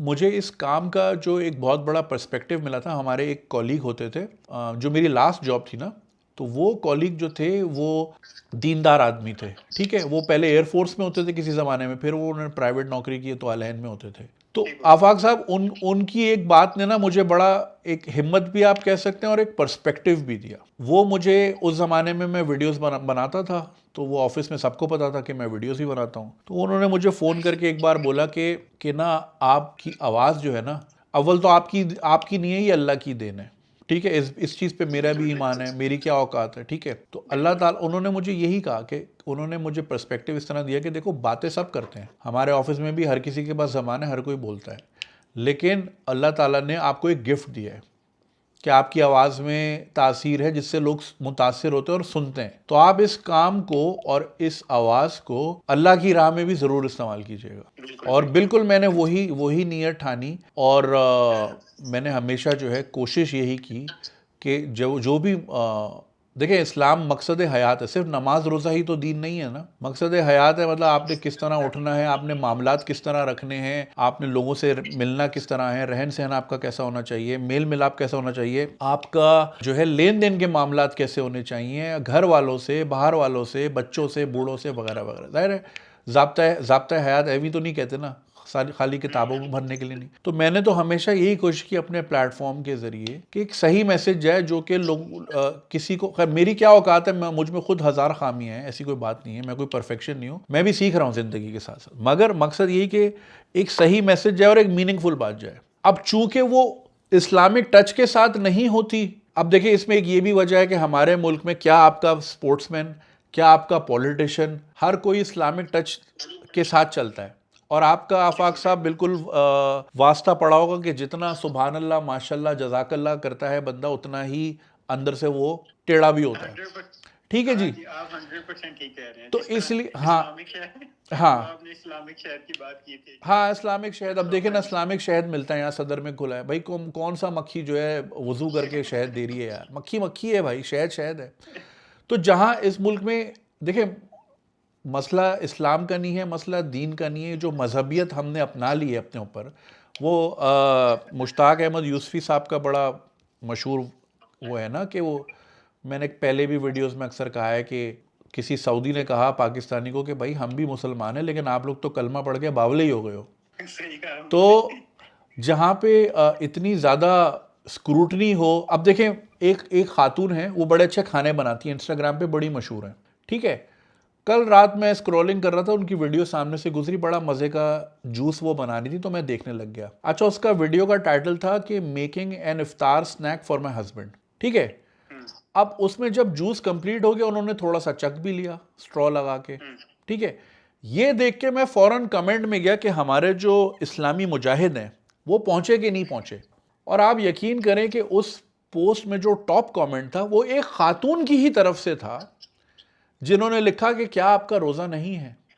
मतलब मैं तो, कोई मर्द होता तो बंदा, खैर मर्द से भी एक्सपेक्ट नहीं करना चाहिए, अब तो दुनिया में इतनी अवेयरनेस है, ख़वातीन सारे रोज़े नहीं रख पाती, ठीक है ना, अगर वो फर्टाइल हैं या फिर ये कि वो मेनोपॉज से नहीं गुजरी हैं वगैरह वगैरह, ठीक है। तो एक खातून हो के इस तरह की बात करना, फिर वही हमारे यहाँ हर बंदा जो है अपने आप को साहिब इल्म और साहिब आलम दीन समझता है, और वो आपकी नमाज रोज़े में ही घुसा रहता है। मैं भी सऊदी गया था, मेरा लिटरली 4 दिन का ट्रिप था, उसमें मैं रियाद ही गया और रियाद से वापस आया। मेरे एक वीडियो के नीचे कमेंट ये था कि भाई आप इस बार मक्का मदीना में नहीं दिखे, तो भाई मेरा वहाँ नहीं जाना हुआ, लेकिन अब मैं लोगों को जस्टिफाई करूं कि मैंने उम्रा क्यों नहीं किया। क्या लोग सऊदी सिर्फ उम्रा करने जाते हैं, या ऐसा भी तो होता है कि लोग गए, मीटिंग की, कारोबारी सिलसिले में गए, वापस आ गए। लेकिन यहाँ पे मसला ये है कि आपने लोगों को पकड़ पकड़ के दिखाना है कि मैंने कितनी नमाजें पढ़ी, मैं कितना अच्छा आदमी हूँ, मैं जो है कितना इस्लामिक टच डालता हूँ। तो मैं इस तरह I don't want to come across as that person. अगर आप रेगुलरली ये चैनल की Q&A वाली वीडियोस देखते हैं, इसमें मैं अक्सर जैसे जैसे हो सके रेफरेंसेस देने की कोशिश करता हूँ, लेकिन मैं हमेशा एंड में ये बोलता हूँ भाई कोई गलती हुई हो, कोई मिस कोट हुआ हो तो मुझे करेक्ट कीजिएगा, क्योंकि यहाँ पे तलवार से नीचे फिर बात नहीं होती भाई। तो आफाक साहब, मसला ये नहीं है कि कोई कंटेंट क्रिएटर किसी टॉपिक पे बात नहीं कर रहा, मसला ये है कि क्या उसको वो स्पेस अलाउ किया जा रहा है पब्लिक की तरफ से भी, ये बड़ा एक इशू है। आप समझ रहे हैं मेरी बात? मैं अंडरस्टैंड कर रहा हूँ आपकी बात। तो अगर आप चले मेरी जगह होते, चले एक बात सुने, आप जो चाह रहे हैं कि मेरे प्लेटफॉर्म से जो डिस्कशन हो, आपने ये बात की कि इंटेलिजेंसिया बड़े शहरों की जो साइंस प्रोन है, उस हिसाब से आप कह रहे हैं कि मैं थोड़ा ज़्यादा से यहाँ उस तरह की चीज़ को पुश करूँ। मैं उसी हिसाब से कह रहा हूँ। लेकिन ये मेरा ये मानना है कि ये टॉपिक इतने सेंसिटिव है कि हमारे मुल्क में ना, इसकी, पाकिस्तान का मसला ये है कि पाकिस्तान में सच बोलने के लिए पाकिस्तान से बाहर जाना पड़ता है, यही तो बात अब वो किसी भी किस्म का हो, अब वो चाहे आपकी हिस्ट्री का हो, चाहे वो कुछ भी हो, तो सामने से जो रिएक्शन है वो इतना एक्सट्रीम लेवल का होता है कि कभी कभी वो आपको अलाउ नहीं करता कि आप कोई किसी चीज़ पे बात करने की हिम्मत भी करें। बाकी मिडिल क्लास आदमी हूँ भाई, ना मेरे आगे पीछे कोई डाले होते हैं भी खल्ली वल्ली कोई टपका दे, तो बंदा फिर ऐसी, वो कहते हैं ना, जिस गली में, कुछ गलियां ऐसी होंगी जिसमें ना ही जाए बंदा तो बेहतर है। तो सैडली हमने माहौल एक ऐसा क्रिएट कर दिया अपने मुल्क में कि ये जो कि इतनी अहम चीज़ है हमारी ज़िंदगी की, इतनी मुश्किल बना दी है। और देखिए, discussion leads to progress, but यहाँ डिस्कशन को ही हराम करा दे जी, बात नहीं हो सकती। और फिर इस तरह का जो एटीट्यूड है, और ये बात मैंने बहुत सारी वीडियोस में पहले भी कही है कि सैडली हमारे मुल्क में बहुत लोग दीन से दूर हो रहे हैं, और उसकी बुनियादी वजह दीनी लोग ही हैं। उनका जो रिजिड एटीट्यूड है वो कभी कभी इतना ज़्यादा हो जाता है कि बंदा कहता है यार, अगर ये आदमी 5 वक्त नमाज भी पढ़ता है, रोज़े भी रखता है, और इसने ये इल्म भी हासिल किया है, अगर इसका रवैया इस तरह का है, यानी ये इसका भी कुछ नहीं बिगाड़ सका, तो या तो चीज़ में मसला है या इसमें मसला है। समझ रहे, इंसान के दिल में फिर इस तरह के ख्यालात आते हैं, इससे फिर लोग भिपर जाते हैं। जो what is the need of the our is कि आप इस तरह के क्वेश्चंस को तो और प्यार से डील करना चाहिए, रादर देन कि आप फ़ौरन फतवाबाजी लेके और झंडे लेके फ़ौरन आ जाएं। आप इन चीज़ों को प्यार से डील करें। किसी के देखो इंसान का जहन है, उसमें 10 किस्म के सवाल आएंगे। इंसान है ही, what makes us apart from animals is the curiosity. जानवर में क्यूरियोसिटी नहीं होती, जानवर बस डे बाय डे चलता है। इंसान सोचता है, वो सोचेगा तो 10 किस्म की चीजें सोचेगा। तो अगर आप उसकी सोच पे ताला लगाने की कोशिश करेंगे, वो वक्ती तौर पे मजबूरी के तहत शायद खामोश हो जाए, लेकिन वो फिर कहीं और जाके फिर फट पड़ेगा। तो इससे एग्जैक्टली तो नौबत वहां तक ना आए, बेहतर है निप इट इन द बड, लेकिन प्यार से। तो प्यार की जरूरत है। हाँ, तो मुझे मसला कोई नहीं है, देखिए, लेकिन एक तो आई अंडरस्टैंड कि इट्स अ वेरी सेंसिटिव मामला। तो मैं अपने आप को बहुत ही ये समझता हूँ कि मैं इस पोजीशन में नहीं हूँ कि मैं किस किस्म की इस तरह के रेफरेंसेस दूं या हवाले दूं, क्योंकि it's a very sensitive topic, honestly speaking. ठीक हो गया जुनेद भाई, मैं जो समझूं आपकी बात से कि आप अब बात तो करना चाहते हैं, लेकिन सोसाइटी आपको अलाउ नहीं कर रही। बिल्कुल आपके सामने ही है, आप भी इसी सोसाइटी के प्रोडक्ट हैं। You are also very well aware कि आसपास का माहौल क्या है। सोशल मीडिया पे भी आप देखते हैं लोग किस तरह आलिम दीन को नहीं छोड़ते यार, जिन्होंने इतनी साल मतलब दिहाइयाँ लगाई हैं दीन को पढ़ने की, उनको लोग नहीं बख्शते फॉर वन रीज़न और दी अदर। तो हम तो यार बिल्कुल ही कोरे लोग हैं यार, समझ रहे हैं आप। चलें जुनेद भाई, ये बात ऑन दी रिकॉर्ड आ गई कि आप बात करना चाहते हैं, और आप ऐसा नहीं है कि जानबूझ के बात नहीं करना चाहते, लेकिन आपके पीछे इसके पीछे कोई वजह है जो आपने आज एक्सप्लेन कर दी, तो बिल्कुल डाउट्स अच्छी तरह क्लियर हो गए। और वो मैंने आपको जो मिसाल दी कि हमारे दूसरे कॉलीग ने वीडियो बनाई थी, उनको हटानी पड़ी क्योंकि लेजिट थ्रेट्स उनको आ रही थी। बिल्कुल बिल्कुल, तो मैं बंदा समझ सकता हूँ। ये मसला है। खैर, बहुत शुक्रिया आफाक साहब, अपना ख्याल रखिएगा, बहुत सारी दुआएं आपके लिए। जुनेद भाई, थैंक यू, अल्लाह हाफिज़। अल्लाह हाफिज़। You too, अल्लाह हाफिज़। Alright, next email. 8 years engagement and still no clarity. Should I walk away? Hello, Junaid bhai. Hope you're doing well. Please accept my deepest condolences for the loss of your father. When I saw your story, the news stayed with me. I pray that Allah grants him the highest place in Jannah and gives you and your family strength and peace during this difficult time. Thank you very much. I sincerely apologize for the length of this email. I've tried to keep it concise while still giving you enough context to understand my situation. Please hide the name and the locations and anything in brackets. ठीक है. For the context, he's 31, I'm 30. अच्छा, आगे ये है कि हम different parts of the world में रहते हैं. We have been in a relationship for 8 years, including 3 years of engagement and 2 years of long distance without any visits. Oh God. 4 ईदें कैसे गुजारी होंगी? I'm writing again regarding my personal email. At that time, I shared how a relationship had turned into a long distance with emotional disconnection. Unfortunately, things have not improved. A consistent pattern has developed. When I try to get closer emotionally, he withdraws. When I step back, he briefly reassures me, saying, "You're my life. Can we discuss things?" But when I try to have calm conversations about issues, he becomes irritated or shuts down. Conversations often end in dismissive remarks like, "तुम मेरा दिमाग खराब करती हो," फिर शुरू हो गई, which makes it difficult to resolve anything. Sorry, I'm tracking my food. 5 minute में आ रहा है. Communication overall has declined. Calls are rare. Texting है, कॉल्स आर रेयर. यार आज के दौर में कॉल्स रेयर नहीं हो सकती मैडम. अब तो ये बहाना ही नहीं है. इंटरनेट है तो कॉल तो होनी है. Texting is minimal and emotional engagement is almost non-existent.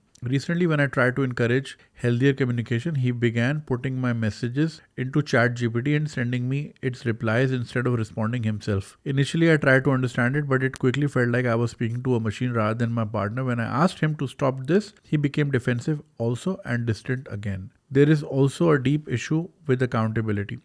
Whenever I try to address concerns, he accuses me of trying to control him. At the same time, madam अगर 8 साल बाद भी टॉम एंड जेरी चल रहा है ना, तो that means it's not a healthy relationship, because that's enough time for both of you to understand each other. और अगर अभी भी आपकी डायनामिक्स इतनी इस तरह की इतनी वीक हैं, so I don't think it's worth it. खैर, moving on. At the same time, when he frequently brings up my past mistakes, things I already apologized for and believed we had moved on from, while he struggles to acknowledge his own unless pushed repeatedly. This dynamic has left me mentally and emotionally exhausted to the point of feeling eroded. A major misunderstanding also happened regarding why I asked for time before marriage. I had clearly expressed that I needed time due to our emotional distance and wanted things to improve first. However, he later said he never understood this and accused me of playing games when I tried to clarify it with proof. At the same time, he said that if he had known, he would have changed. Yet he also justified his behavior over the past year as correct. This contradiction has been very confusing. We even attended a therapy session together where it was clearly advised that these issues should be resolved before marriage, but there has been little willingness from his side to reflect or work on them. The wedding has now been pushed forward due to both personal circumstances and our unresolved issues. He is upset with me for this, despite having previously delayed it himself and expecting my support at that time by वगैरह वगैरह. अच्छा वो मैं share नहीं कर सकता. Despite everything, he and his family still expect us to continue the long distance after marriage for an indefinite period without any clear plan or timeline. Or he says, जो सही होगा कर लेंगे, देख लेंगे जो possible हुआ. This worries me because the current distance had already damaged our emotional connection significantly. To his defense, he is under heavy financial pressure, family responsibilities, wedding expenses, and possibly debt. However, it also seems that his family continuously depends on him financially without considering his future stability. Because of this, when he says he will bring me when he can afford it. क्या? He will bring me what? I struggle to see a realistic timeline. अच्छा, bring me over. I struggle to see a realistic timeline, especially when financial decisions visiting Pakistan decisions are largely influenced by his family rather than our future together. I don't feel like our relationship is a priority for him. I have repeatedly suggested multiple practical solutions so that we could live together after marriage, even if it meant compromise. He rejects most options and responds with statements like मैं इतना travel करूं. अच्छा, so basically वो suggest करें कि जहाँ वो रहते हैं इस वक्त वो महंगी जगह है, तो हम थोड़ा सबर्ब्स में या थोड़ा करीबी शहर में चले जाएं. तो वो कह रहे हैं कि मैं इतना ट्रैवल करूं, तुम्हें कोई मसला नहीं है, बस मैं जो भी करूं तुम्हें यहाँ ला कर रखूं. जाहिर है शादी है तो साथ तो रहना है. Whereas his family is constantly draining him financially without much consideration for whether he will end up in debt by the time of our wedding or be able to save for his own life after marriage. I try to empathize with his stress, but I also need to feel understood. After nearly a decade, I no longer know if this relationship is being held together by love or just by habit and obligation. I even agreed to leave behind the life I knew for the sake of this relationship, but now the expectations of sacrifice keep increasing while the emotional foundation keeps weakening. Over time, I have felt him withdrawing affection after conflicts instead of resolving them for weeks or months. This time, that withdrawal has lasted almost a year. When I bring it up, he either avoids it or blames me for the change in him. I have genuinely tried to learn from my mistakes and improve, but instead of rebuilding what breaks between us, it feels like he gradually removes the good parts of the relationships altogether without wanting to restore them. Recently, out of exhaustion, I told him that I give up and I don't need anything anymore. He has now used that statement to completely withdraw effort, ignoring the entire past year where I was asking for emotional support and trying to fix things. He says that problems arise in every relationship and that he doesn't mean to you run away. I agree, but I also believe that when the problems arise, they should be fixed, not ignored while the relationship is emptied of all warmth and affection and happiness just to keep it running. I accepted differences in culture, lifestyle, background, and financial struggles. I waited years believing things would improve, but I don't know what else to do. My therapist initially felt he was not a narcissist, but after hearing later patterns, she suggested that the situation may be worsening in that direction. I understand that such labels require proper evaluation, but I also cannot ignore the patterns I'm experiencing. Despite everything, I love him and I miss him, but I feel like I'm holding on to something which no longer feels the same. I can't recognize the person in front of me. He's changed 180 degrees. The emotional intimacy was worth sacrificing the luxury for, but the change is dramatic. No doubt the prolonged courtship and financial issues have taken a toll on us. We are both exhausted and maybe even hopeless now. Most people around me advise me to leave, but I am reaching out to you for a neutral and honest perspective. My questions to you are, is there truly something left that can be repaired? Is this behavior normal under long-term distance and financial stress? Is it likely to improve after marriage or will it get worse? Or am I holding on to this relationship what it used to be while losing myself in the present? I would truly appreciate your honest guidance. Thank you for your time. का जवाब मैं 1 minute में देता हूँ. खाना आ गया है. हाँ जी, बैक फ्रॉम क्विक स्नैकिंग. आपकी ईमेल मैंने पढ़ी और जैसा आप लोगों ने सुना 8 साल से ज़्यादा की रिलेशनशिप है जिसमें अब लॉन्ग डिस्टेंस 2 साल से है, जिसमें से कोई विजिट नहीं है, कम्युनिकेशन गैप बहुत ज़्यादा है, एफर्ट नहीं है, अकाउंटेबिलिटी बिल्कुल भी नहीं है, वगैरह वगैरह वगैरह वगैरह. अगर if you want me to answer this in 1 line, this is not functioning any more. और अगर आपको लगता है कि शादी के बाद ये ठीक हो जाएगा तो I am bad news for you. It won't. और जो आपने चीज़ें डिस्क्राइब की, फॉर एग्जांपल जैसे कि अगर आप कम्युनिकेशन की कोशिश करती हैं तो वो आपको शट डाउन कर देते हैं, आप रिट्रैक्ट करती हैं तो वो मिनिमल रीअश्योरेंस लेके आते हैं, फिर आप आती हैं, फिर वो गायब हो जाते हैं। ये फेज नहीं है, इट्स अ पैटर्न, ठीक है, जिसमें अगर आप प्रॉब्लम को हाईलाइट करती हैं, आप ही को ब्लेम दिया जाता है और फिर आप, जैसा आपने कहा कि आपके पास्ट को फिर बुलाया। अब आई डोंट नो उस पास्ट में ऐसा क्या है, बट यहाँ पे इमोशनल डिस्कनेक्ट बहुत ज़्यादा है, एफर्ट नॉन एग्जिस्टेंट है और कोई क्लियर प्लान नहीं है कि आपको बुलाना है, नहीं बुलाना है, क्या करना है, क्या नहीं करना। सो ये जो आपने प्रॉब्लम शेयर की ना, ये शुरू के साल, 2 साल, 3 साल समझ आती है। 8वें 9वें साल में ये चीज़ें, जहाँ पे चीज़ें लाइन अप होनी चाहिए हैं और आप ऑलरेडी कह रही हैं कि शादी 1-2 बार आप ही के वजह से आगे हुई है, विच इज़ फेयर, क्योंकि you need to make sure कि मैं जो ट्रांजिशन मेरी होने जा रही है वो मेरे लिए सूदमंद भी है कि नहीं। So that's perfectly fine.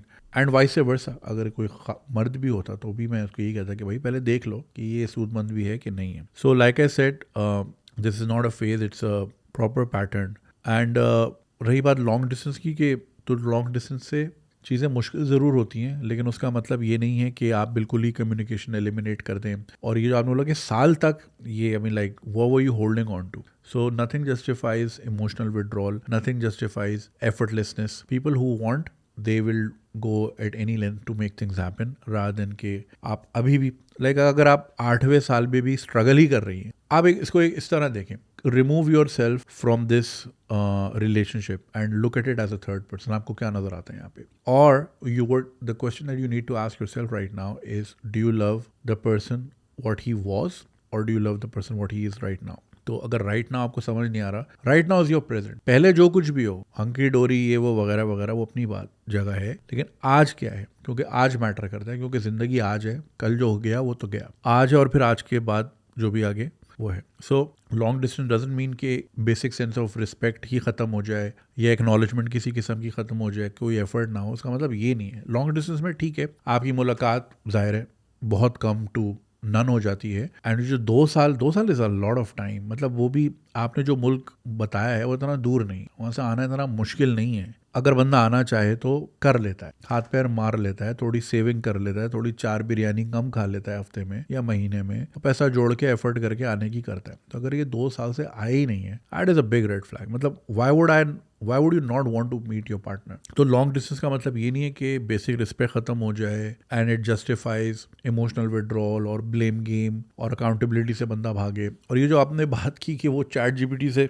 सवाल लिख के दे रहे हैं, that's a lot of disrespect. मैं आपसे बात कर रहा हूँ और आप मुझे जवाब नहीं दे रहे, आप तीसरे बंदे से कि भाई तू बना ले जवाब और तू दे दे। That's very indecent. हाँ, कभी कभी होता है कि आप किसी सिचुएशन को समझने के लिए हेल्प ज़रूर ले लेते हो, क्या इसका मतलब क्या है, एंड थोड़ी बहुत क्लैरिटी। देखिए, चैट जीपीटी के पास कॉन्टेक्स्ट नहीं होगा कि आप 8 साल से जानते हैं, 10 साल से जानते हैं, लेकिन आप जितना उसको फीड करेंगे उस हिसाब से उसको जवाब देगा। हाँ, कभी कभी सिचुएशंस को समझने के लिए ठीक है बंदा इसको एज एन एड, क्योंकि एआई का मकसद यही है ना कि वो भाई आपका असिस्टेंट है, मगर असिस्टेंट ये वाला कि भाई तू हाथ से लिख और तू ही जवाब दे दे, ये तो बहुत ही गलत बात है। Not only it's avoidance, it's also disengagement of the highest order, कि मैं आपसे बात करने का भी रवादार नहीं हूँ, अभी मशीन खुद ही जवाब दे दे। फिर आपने जो लिखा, ये चैट जीपीटी वाली बात हो गई। अब इस पे ना आप, यू नॉट, ठीक है, relationship require a lot of effort, but that doesn't mean कि आप हर वक्त एफर्ट में ही लगे रहो। When do you get to enjoy it? अगर आप हर वक्त उसको जोड़ने में, बनाने में, कि घर ना टूटे, ये ना हो, वो ना हो, you're always on your toes, you're always trying to, keep the house of cards intact. अगर आप हर वक्त ही सर्वाइवल मोड में हो, तो then it's not a relationship, it's a loop of avoidance, ठीक है? और जो सामने वाला बंदा है वो घूम फिर के वही कर रहा है, he's avoiding you, he's avoiding your needs, he's avoiding giving you attention, and he's avoiding giving you a clear path. ये भी नहीं बता रहा कि भाई कब आना है, क्या आना, और ये कहना है कि तुम सिर्फ इसलिए कर रही हो कि तुम यहाँ आ जाओ। देखिए, आप you're a decent human being and आपको बाहर जाने के लिए मर नहीं रही, और and you didn't get into this relationship with this person कि कल को ये आपको बाहर लेगा। ये तो अभी हुआ ना, 2 साल पहले, 6 साल पहले तो ये प्लान भी शायद ना हो, तो clearly you're not in it for बाकी कितना मुश्किल नहीं है कोई बाहर जाना। सो ये एम्पलीफाई करना कि वो यूर ओनली डूइंग दिस ताकि, एंड वाई नॉट भाई, क्यों साथ रहने में क्या मसला है, क्यों ना आप साथ रहना चाहेंगी भाई, चाहे वो जहन्नुम में भी हो। मतलब why are we getting together if we are not gonna be together, what's the point? ठीक है, तो भाई अगर आपको ये लगता है कि शादी के बाद चीज़ें ठीक हो जाएंगी, तो मुझे नहीं लगता, बिकॉज एक तो किसी भी चीज़ को इतना लंबा टाइम देना ना, वो उसका जूस, उसका जो एलिमेंट होता है ना, वही ख़त्म हो जाता है। एंड अभी you are in a constant state of लड़ाई झगड़ा, तो साथ रहना would not change it significantly. थोड़ा बहुत फर्क ज़रूर आएगा, मगर ये कि वो एक, I think there is a lot of bitterness now from both sides, and it would only be amplified if you get together. तो communication अगर weak थी या effort one sided थी या emotional safety missing थी, शादी के बाद there's going to be more pressure and less space, and what are you going to do then? तो I don't doubt that you don't love him, मगर मसला ये है कि दोनों साइड से होना चाहिए। वही मैंने जो शुरू में बात बोली, do you love him what he is today or do you love him because what he was, that will give you an answer pretty much. तो right now what I see, जो मैं देख रहा हूँ, you're the only one who's compromising, you're the only one who's adjusting to his needs। मतलब communication gap मुझे आज के दौर में समझ नहीं आता। कॉलिंग फ्री है भाई, एक ज़माना था तुम्हारे अम्मी अबू हमेशा साथ रहते थे बाहर, या शादी में बीच में ऐसा भी आया था कि दूर थे, शुरू से ही साथ थे। चलो अ जनरेशन बिफोर तो भाई उसमें तो घर में फ़ोन भी नहीं होता था, और बंदा जहाँ गया वहाँ भी फ़ोन नहीं होता था, तो ख़त में बताया जाता था कि इतने बजे इतने इस तारीख को मैं इस नंबर पे फ़ोन करूँगा। मोहल्ले में एक फ़ोन होता था और वो सब में बटा होता था, तो उनके फ़ोन आता था। हमारे यहाँ भी फ़ोन था, पड़ोसियों ने बांटा हुआ था कि in case of extreme emergency इस पे फ़ोन कर लीजिएगा। जाहिर है कोई वो गॉसिपिंग का तो सिलसिला नहीं था फ़ोन पे, और फ़ोन महंगा भी होता था, बिल आता था अच्छा खासा। ठीक है, रिसीव करने पे नहीं आ रहा, लेकिन आप किसी के घर में ऐसे तो नहीं बैठते थे ना घंटों, जिस तरह आज हम घंटों फ़ोन पे बात करते हैं। सो नंबर बांटा जाता था, तो वो ज़माने अलग थे। उसको इंडिया में STD फ़ोन्स बोलते थे, यहाँ पे PCO होता था। ठीक है, PCO पे पहले फ़ोन किया जाता था, PCO का नंबर पब्लिक कॉल ऑफिस। अब ये नए बच्चे यार, इस पर एक होनी चाहिए रील कि अब तो बच्चों की जेब में फ़ोन है, पहले मोहल्ले में एक फ़ोन होता था। And PCO was a business, public call office होता था। बाद में जब मोबाइल फ़ोन्स आए तो उसमें फिर सिम बिकना शुरू हुई, और इजी पैस या इजी लोड वगैरह या कार्ड रिचार्ज, फिर ये भी सर्विसेज शुरू हुई। उसकी भी एक कहानी पता है पहले क्या होता था भाई। इजी लोड आती थी ना लड़कियां कराने, तो वो रजिस्टर में मेंटेन करते थे रिकॉर्ड कि भाई अगर तुम आयो, तुमने नंबर बताया, ये नंबर है, 50 रुपए का डाल दो, तो वो रजिस्टर पे ज़ाहिर लिखेगा रात को हिसाब करने के लिए ना कि कितना आया। ऐसे भी दुकान वाले थे जो कि अगर लड़की आई ना इजी लोड कराने, तो पूछते थे ये नंबर आपका है किसका है, बोलते थे मेरा है। ठीक है जी, नंबर लिखा, नंबर के आगे एक हल्का सा डैश मार दिया। अब शाम में वो जो पूरा रजिस्टर है जिसमें बहुत सारे फोन नंबर है, उसमें जुनेद साहब का भी है, वली साहब का भी है, उसमें रमशा का भी है, उसमें इकरा का भी है, तो रमशा और इकरा पे डैश लगा हुआ है। अब वो सारे नंबर एक जगह जमा होते थे और वो बेचे जाते थे, क्योंकि उस वक्त फेसबुक तो था नहीं। ठीक है, और लड़की के घर का अगर नंबर आपके हाथ लग भी जाए तो भाई आप घर पे फोन करोगे तो बाप उठाएगा, भाई उठाएगा, माँ उठा लेगी। मोबाइल का तो पता है भाई लड़की का ही है, तो SMS पे अस्सलाम वालेकुम कैसी हैं आप, ये होता था। तो इजी लोड वाले नंबर बिकते थे। Then Ufone came up with this thing कि आपको नंबर बताने की जरूरत नहीं, आप एक कोड बताएंगे, वो कोड आपका नंबर है बेसिकली। तो वो बेसिकली हुआ ही इसलिए था, लड़कियों के नंबर लीक हो रहे थे, बताओ यार। सो PCO पब्लिक कॉल ऑफिस, और एज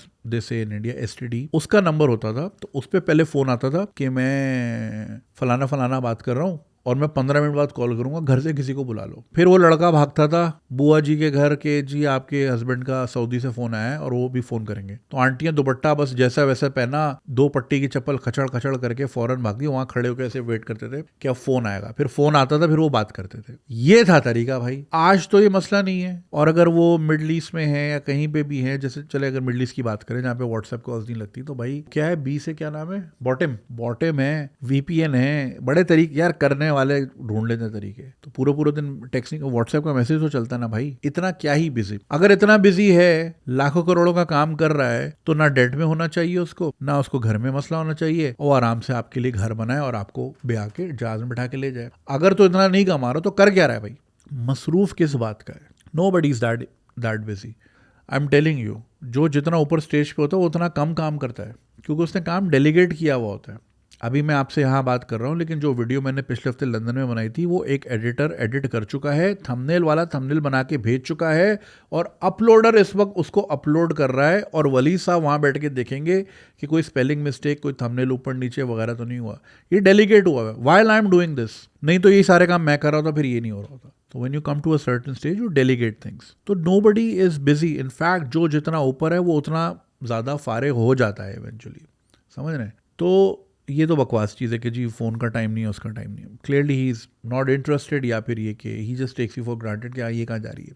और जिस दिन ये बात आ जाए ना किसी मर्द के दिल में कि ये कहाँ जा रही है, या इवन औरत के दिल में कि ये कहाँ जा रहा है, तो फिर वो that means they don't respect you.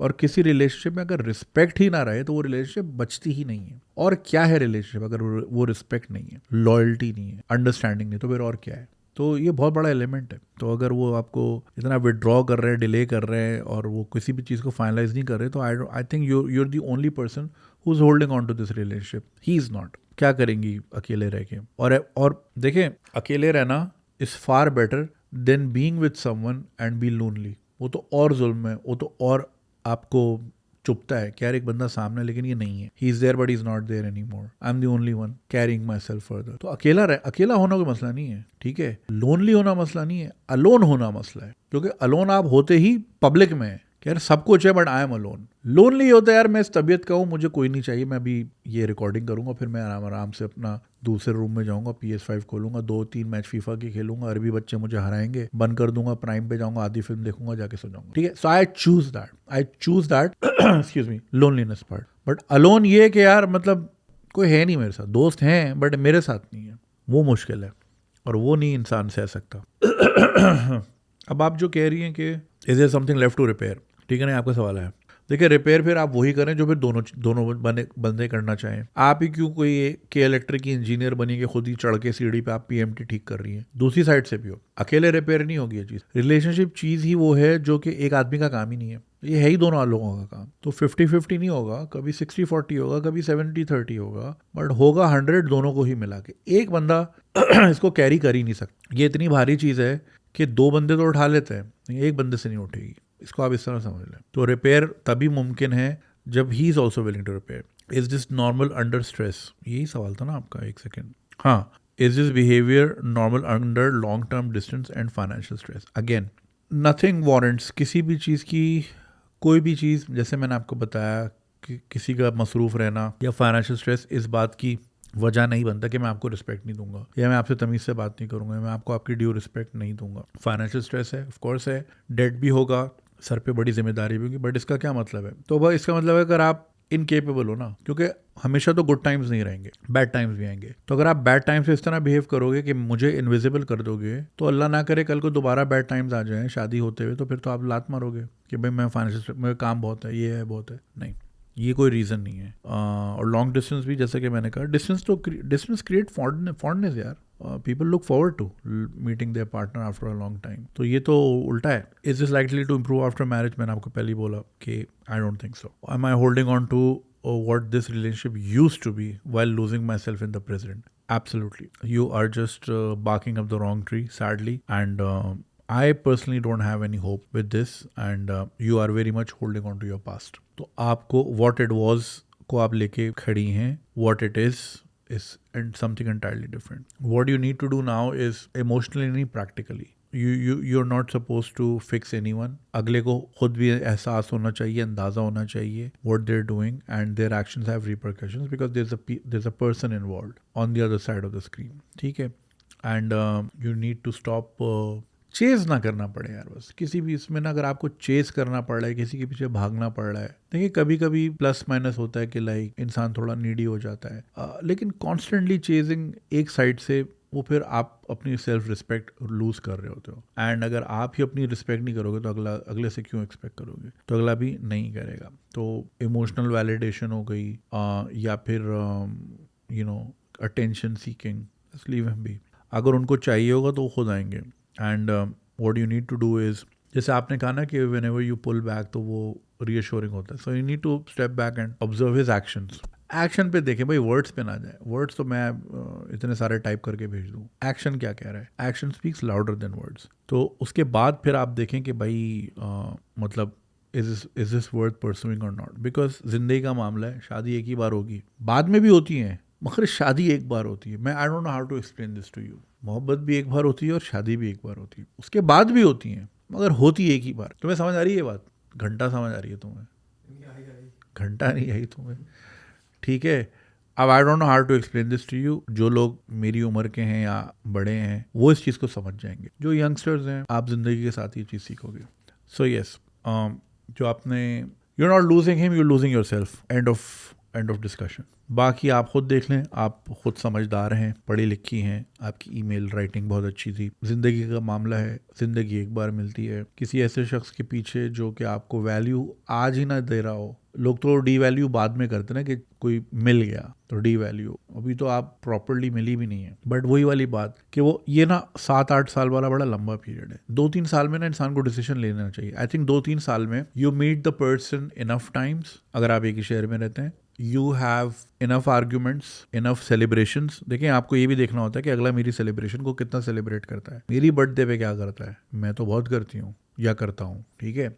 आपकी 3 साल में ना 6 ईदें आ जाती हैं, 3 बर्थडेज आ जाती हैं दोनों साइड की, 3 न्यू ईयर आ जाते हैं, 3 वैलेंटाइंस डे आ जाते हैं, ठीक है। That is enough period to assess someone कि सेलिब्रेशंस में या गुड टाइम्स में ये कैसा है, और आपके अच्छे खासे आर्ग्यूमेंट्स हो चुके होते हैं। That's enough time. या 8-9 साल में ना आप इतना वो डी वैल्यू हो जाती है चीज़ कि वो फिर शादी के बाद वो एक्साइटमेंट ही नहीं रहती। असल एक्साइटमेंट ही शादी के बाद की है भाई। तो मैं ये भी नहीं कह रहा you need to that you rush into marriages, of course not, absolutely not, ठीक है, बिल्कुल नहीं, अच्छी तरह देखभाल के। बट लाइक 2-3 साल का पीरियड इज इनफ। क्योंकि अगर आप 8-8 साल देती रहीं तो भाई आप तो 2 ही रिलेशनशिप्स में 40 की हो जाएंगी, फिर क्या करेंगी, समझ रही हैं। ये भी एक बहुत बड़ा रेड फ्लैग है कि अगर अगला अपने आप को सेट ही नहीं कर पा रहा और यही कि मैं बाहर जाऊंगा फिर करूंगा, या मैं फिर ये करूंगा फिर वो करूंगा फिर वो करूंगा। अरे भाई, क्लैरिटी दिखा, ठीक है, एफर्ट दिखा, और वो दिखाओ कि like I want to do this, like see the hunger. Sorry, took a lot of your time, and I wish you well, and I hope you make the right decision. Thank you. All right, ji, before I get into my last email, I forgot to recommend some movies. मैंने इस बार Persian movies बहुत देखी हैं, really enjoyed, and मेरी बड़ी inclination हो रही है towards ईरान के लोग। The kind of determination they have shown in this war, it's amazing. सीधे साधे लोग हैं या फिर फिल्म प्रोपेगेंडा है, जो भी है, बट ये कि अच्छे बुरे लोग हर जगह होते हैं, बट एक तो फारसी ज़बान इतनी शाइस्ता ज़ुबान है, एंड देन उनकी फिल्मों में मैसेजेस बहुत, उनकी फिल्मों को देख के लगता है कि एक बाप अपने बच्चों को समझा रहा है कि ऐसा बाकिरदार इंसान बनना है। तो let me suggest you some movies. I am not sure आपके रीजन में वो अवेलेबल होगी। प्राइम पे मैंने देखी थी, अमेजॉन प्राइम पे। एक तो अ हीरो के नाम से मैंने इंस्टाग्राम पे भी शेयर की थी। It's about a single father जिसको डेट रीपे करना है, एंड वो किसी तरह हीरो बन जाता है, एंड देन फिर वो एक कहानी है। मैं ज़्यादा एक्सप्लेन करूंगा, but it's a beautiful story and you will really enjoy it. उसके बाद मैंने देखी थी cinema donkey. It was hilarious, very funny movie. एक फिल्म क्रू है, पहाड़ों पे कहीं शूटिंग कर रहे हैं और एक फिल्म बन रही है, उनका बजट वैसे ही बड़ा कम है, और जो डायरेक्टर साहब है उनको फिल्म फेस्टिवल में भेजनी है, तो उनको बहुत चीज़ें एक्यूरेट चाहिए, तो उनको एक गधा चाहिए होता है एक सीन के लिए, और उनका क्रू पूरे गांव देहात में गधे ढूंढ रहा होता है। It's a very funny story, तो वो जरूर देखिएगा। उसमें भी एक बहुत अच्छा मैसेज है। लाइक अगर आप में एम्पैथी है ना, आपको ईरानी फिल्में बहुत अच्छी लगेंगी। बहुत एक कमेंट भी आया था मुझे कि जितनी भी फिल्में जुनैद भाई ने रिकमेंड की बहुत बोरिंग है। देखें, अगेन मुझे इस तरह की फिल्में पसंद है। अगेन मुझे वो मार धाड़, हल्का आया, बिल्डिंग तोड़ दी यहाँ पे, मुझे ये नहीं पसंद। तो सबका अपना अपना टेस्ट है। फिल्म होती ही स्लो है क्योंकि जिंदगी बहुत स्लो है, ठीक है, सुकून से देखने वाली चीज़ है। ये नहीं कि पहले सीन से गोलियां चल रही हैं। और that's a very real mindset by the way, कि बस आपको पहले सेकंड से आपको एक इंस्टेंट ग्रेटिफिकेशन चाहिए। फिर उसके बाद मैंने तीसरी फिल्म देखी, प्रेसिडेंट सेल फोन। एक आदमी होता है, उसके पास गलती से प्रेसिडेंट की सिम आ जाती है। अब वो बेचारा शेजोर ट्रक चलाता है, फर्नीचर और इलेक्ट्रॉनिक्स का सामान यहाँ से वहाँ लोगों के घरों में डिलीवर करता है। अब सारा दिन उसको फ़ोन आ रहे हैं, मेरा बच्चा पुलिस ने उठा लिया, या कर्जा है मुझ पे,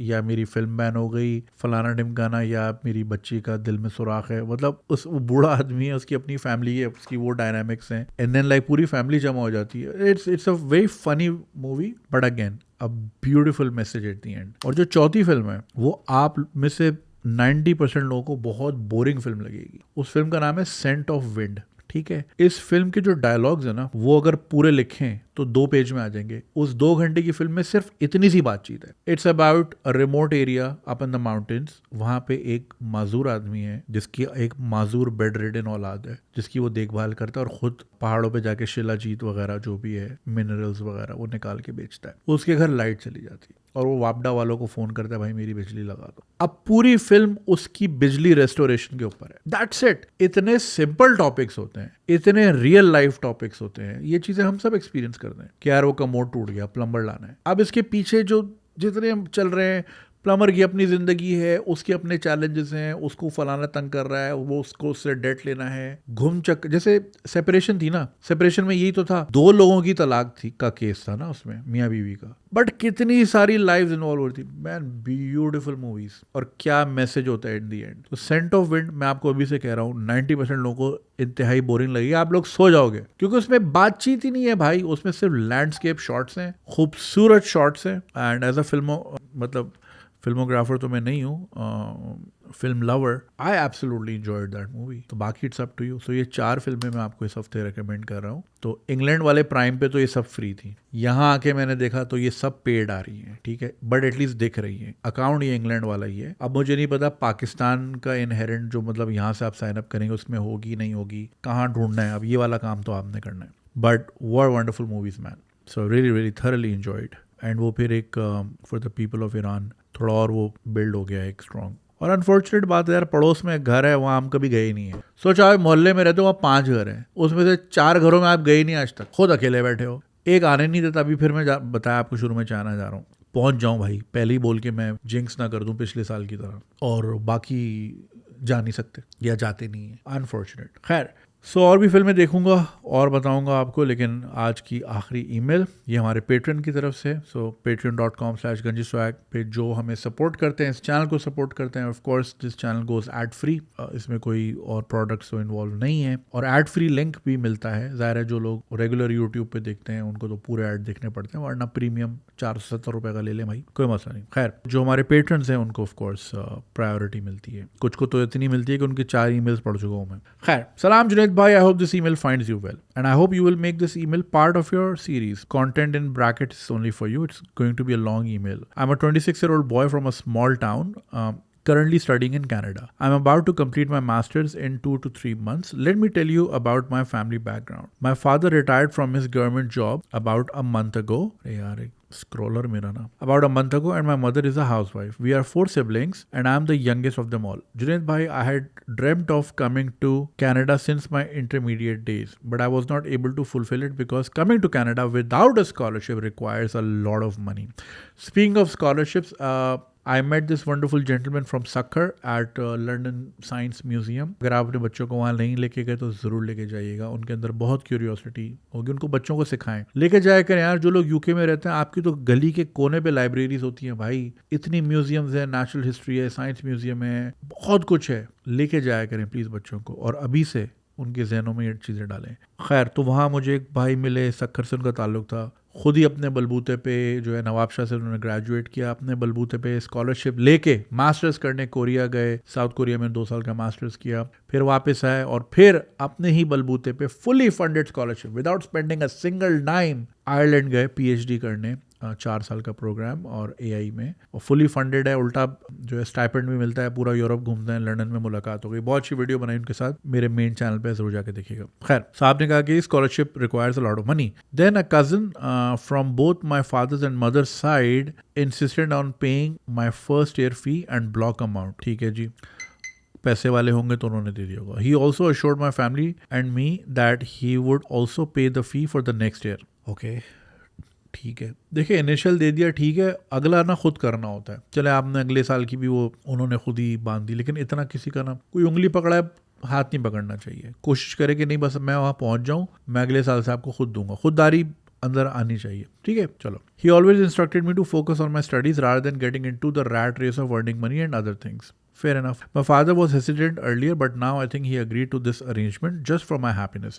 So I came to Canada and started my degree in January 2026. Everything was good in the beginning. In the second month after my arrival, I felt that I should at least start doing Uber Eats, shabash, to cover my monthly expenses. So I bought a car using my GIC, keeping in mind that my next year's fee was sorted and I only needed to cover my monthly expenses. I thought I would start saving once my degree was completed, but here comes the twist. When the time came to pay the fee for the 3rd semester, my uncle stopped responding to my messages. देखो बेटा, यही होता है किसी के बलबूते पे नहीं चढ़ना होता, वो कभी भी withdraw कर सकते हैं. Then one day he said, I don't have money these days, but don't worry about it. As I'm foolishly optimistic person, I thought fair enough. Everyone has a bad phase. But then my uncle's father died, so I stopped messaging him for a while. I did send him condolence messages, but I stopped asking him about the fee. After a month, I followed up again and got no response, and again and again and again. In the end, I told my father about the situation because I was being charged a fine by the university and I was afraid they might drop me. He told me not to worry, and he and my sisters pooled their savings and somehow paid my fee.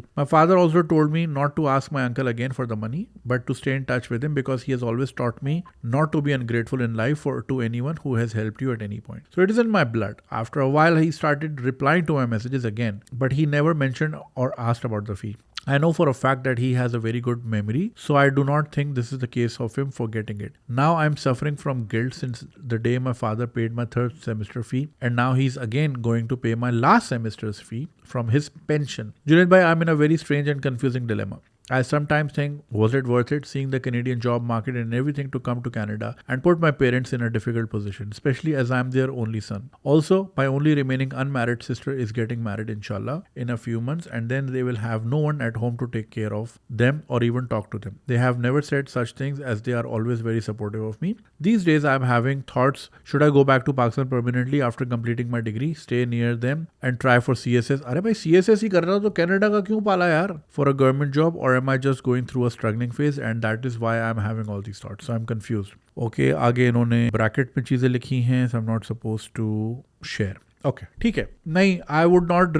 देखो बेटा, मैं इसीलिए कहता हूँ सब बच्चों को कि please have a very very firm, बिल्कुल क्लैरिटी होनी चाहिए. देखें, नोबडी कैन प्रेडिक्ट के या ट्रम्प जो है वो अपना केस छुपाने के चक्कर में यहाँ पे इस रीजन में आग लगा देगा और पेट्रोल 458 का हो जाएगा और आपका बना बनाया प्लान जमीन बोस हो जाएगा. My friend has a wonderful startup. She hired a whole bunch of people. सारी चीजें, कुछ लोगों को दूसरी सिटी मूव कराना पड़ा क्लोजर टू द क्लाइंट वगैरह वगैरह, सब चीजें ओके हो गई. अब जंग हो गई है, पेट्रोल कहाँ चला गया, अब जाहिर है सबको 20-20 हज़ार 30 हज़ार रुपए रेस तो देना पड़ेगा. सारा बजट सब हिल गया. अगले 2 साल 3 साल की जो प्लानिंग थी, जो इन्वेस्टमेंट थी, जो सीड फंडिंग थी, जो क्लाइंट की तरफ से वगैरह वगैरह, नॉट गेटिंग इनटू डिटेल्स, अब वो सारा मैथ हिल गया यार. और 100-120 बंदों का पेरोल संभालना आसान काम नहीं है. तो अब ये चीज तो कोई प्रेडिक्ट नहीं कर सकता, बट मोटा मोटा तो पता होना चाहिए ना मैंने जाके करना क्या है. या आपको सिर्फ कनाडा की हवा लगानी थी. ये बड़ी गलत आदत है. ये हमारे अपने ही कजन ने भी की है. अपने आप को स्कॉटलैंड की हवा लगाई, 3 साल 20 साल की, अब वापस आ गए. अरे तो भाई गए क्यों थे?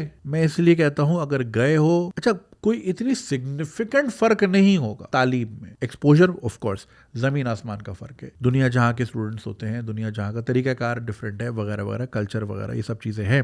बट मार्केटिंग तो मार्केटिंग है ना भाई. AI तो AI है, टेक तो टेक है. ठीक है, टेक में ऊपर नीचे हो सकता है, मगर बहुत सिग्निफिकेंट फर्क तो नहीं ना कि मैं वहीं से पढ़ूंगा या फिर ये कि वहां की पढ़ाई की वजह से आपको यहाँ 50-60 हज़ार रुपये ऊपर की जॉब मिल रही हो. ऐसा होता है या नहीं होता? बताएं जो लोग जॉब मार्केट में जिन्होंने ऐसा किया. देखो, सिर्फ हवा लगानी थी. अच्छा, कुछ लोग इतने वेल ऑफ होते हैं कि वो, अब जैसे हमारी पॉलिटिकल क्लास है या हमारी एलीट क्लास है, वो बच्चों को हवा ही स्टैनफोर्ड ऑक्सफोर्ड की लगाते हैं, किंग्स कॉलेज की लगाते हैं कि भाई बच्चा पॉलिश होकर आएगा, आके इधर गरीबों पे रूल करेगा. ठीक है ना. हमारे सियासतदान देखें, ऑक्सफोर्ड से डिग्री लेते हैं, फिर यहाँ पे आके कारोबारी का फैसला कर रहे होते हैं. ठीक है, जिनको नहीं पता कारोबारी गूगल कर लें.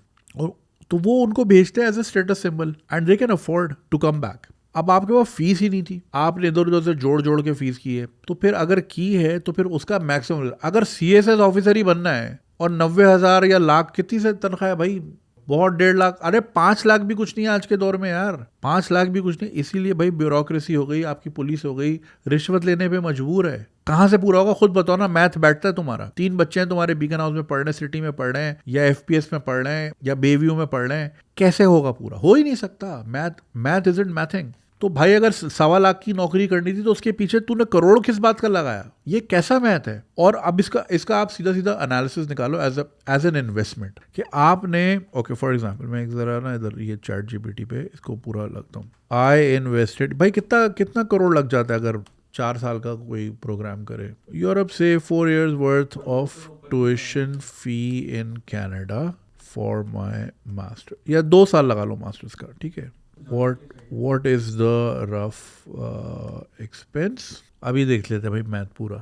Rough estimate for 2 years masters in Canada is $30,000 to $60,000. ठीक है जी. अब वो पूरा उसने बताया है पाकिस्तानी रुपी में 1.25 करोड़ से 2.5 करोड़. ठीक है. Let's say I invested 2.5 crore to secure a job that pays, let's say 1.5 lakh. When will I recover my investment? ठीक है. 2.5 करोड़ लगा के 1.5 लाख की जॉब कौन करता है भाई? ठीक है. अगर 1.5 लाख मंथ है, साल की 18 लाख है, तो रियलिस्टिकली अरे सेविंग वेविंग नहीं, बस मुझे वो बता दो. अबे इसका सीधा सीधा डिवाइड कर दो ना, मैं भी क्या कर रहा हूँ यार. Unit 10 crore, 2.5 crore divide by 150 divide by 12. 14 साल में तो भाई तुम रिकवर करोगे इसको. ये कैसी इन्वेस्टमेंट है? और कनाडा में ऐसा क्या ही पढ़ा लिया है जो यहाँ इकरा नहीं पढ़ा सकती. इकरा यूनिवर्सिटी कह रहा हूँ. ठीक है. या BNU में नहीं पढ़ाया जा सकता, या कायदे आज़म यूनिवर्सिटी में, या लम्स में, या वॉटेवर मैन, नस्ट में, जीकी में. ऐसा क्या ही होगा? तो ये कैसी इन्वेस्टमेंट है? मैं सब उनसे बात कर रहा हूँ जो मामू चाचे ताए का पैसा लगवाते हैं, माँ का गोल्ड बेचवाते हैं कि बस बाहर जाना है, और बाहर जाते हैं तो फिर टट्टी निकल जाती है और फिर कहते नहीं वापस आना है. सॉरी बेटा, मैं आपको नहीं कह रहा, मैं ओवरऑल बात कर रहा हूँ. इस तरह बहुत लोग होते हैं. तो भाई गया क्यों था? गोरियाँ देखने गए थे? मैं इन सब से बात कर रहा हूँ. तो ये कैसी इन्वेस्टमेंट है कि 2.5 करोड़ लगा दिए? अच्छा, आप इसलिए ये सोच रहे हो बेटा क्योंकि आपका लगा ही नहीं है. 2 सेमेस्टर मामू ने भर दिए, एक फुप्पी ताए चाचे ने और अब्बू ने मिलके कर दिए पेंशन से निकाल के. अब वो अम्मी अब्बू डेट में चले गए हैं या माइनस में चले गए हैं, और पेंशन आपकी सेविंग है यार, आपके वालदेन की, for the rest of their lives. आपको खुदा न खास्ता कुछ हो जाए, जिंदगी मौत का भरोसा नहीं, अल्लाह लंबी जिंदगी सबको दे. ये उनका फंड था यार, वो आप पे लगा दिया. आप चाहते हो वो सड़क पे आ जाए, खुदा न खास्ता अगर आपके साथ कोई ऊंच नीच हो जाए, तो नहीं लगवाओ भाई. 18 के हो गए हो, कमाना शुरू करो, और जितनी चादर है उतने ही पैर फैलाओ. सबको शौक होता है यार. मुझे शौक था यूनिवर्सिटी जाऊं. कनाडा तो दूर की बात, अरे कराची में ही नहीं जा सका यूनिवर्सिटी. तो ठीक है भाई, सह लिया, खुद ही कर ली, नौकरी शुरू कर ली. फिर देखा अच्छा प्राइवेट हो सकता है, प्राइवेट कर ली डिग्री, हल्ली वल्ली यार. अल्लाह को यही मंजूर था, ठीक है, कोई मसला नहीं है. खुद ही सेल्फ एजुकेट हो गए यार, दुनिया भी देख ली, सब कुछ कर लिया. ये नहीं होता कि भाई मामू देगा, दूसरों के उस पर नजर ना रखें भाई. प्लीज अपने अंदर खुददारी लाएं, या तो फिर ऐसे मौके पैदा करें, या ऐसा क्लैरिटी रखें कि भाई ठीक है, अगर आपको इनिशियल जंप चाहिए भी बाहर जाने का, लाइक ब्लॉक अकाउंट 50-60 लाख रुपए हर किसी के बस की बात नहीं है. आप वो पहला जंप ले लें, लेकिन फिर वहाँ जाके फिर कुत्ते की तरह काम करके उसको वापस करें. वो कहते हैं ना, मजदूर का पसीना खुश्क होने से पहले उसकी सैलरी मिल जाए. इसी तरह कर्जदार को बोलना, कर्जा देने वाले को, लेंडर को बोलना ना पड़े, बोले बगैर वही ठक से 1 तारीख को अकाउंट में. प्लीज़ अपने अंदर ये खुददारी लाएं, रिस्ट्रेंट लाएं. अब आप वापस कह रहे हो मैं वापस आ जाऊँ, CSS कर लूँ, अम्मी अब्बू के पास कोई नहीं है.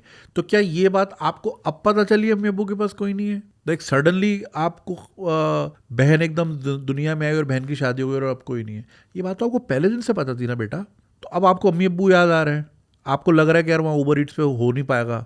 ज़ाहिर है कनाडा मुश्किल जगह है, महंगी जगह है, सख्त जगह है, सर्दी है. तो फिर वाई टेक एवरीवन. और फिर जाहिर है जब बच्चा बाहर जाता है, वालदेन की यही होता है कि चलो अब दिन फिर जाएंगे, चलो अब जिंदगी थोड़ी बेहतर हो जाएगी, चलो अब अपना घर बन जाए. तो वो घर बाहर की कमाई से ही बनता है, ये बात याद रखना. और पाकिस्तान में सुकून ही तब है अगर इनकम डॉलर में. देखो 450 का पेट्रोल हो गया, अल्हम्दुलिल्लाह, टेंशन नहीं हो रही. सही है, वो इसलिए क्योंकि भाई डॉलर ही आएंगे इससे. तो अपने आप को उस मुकाम पे लेके जाओ जहाँ पे आपको ये वाली प्रॉब्लम ना लगे, वरना भाई बहुत मुश्किल ज़िंदगी है. तो अब घर वालों ने भाई उम्मीद से आपको भेजा होगा. अब आप कह रहे हो मैं आके यहाँ CSS कर लूँ, इसकी क्या गारंटी आप CSS पास करोगे? क्या गारंटी है?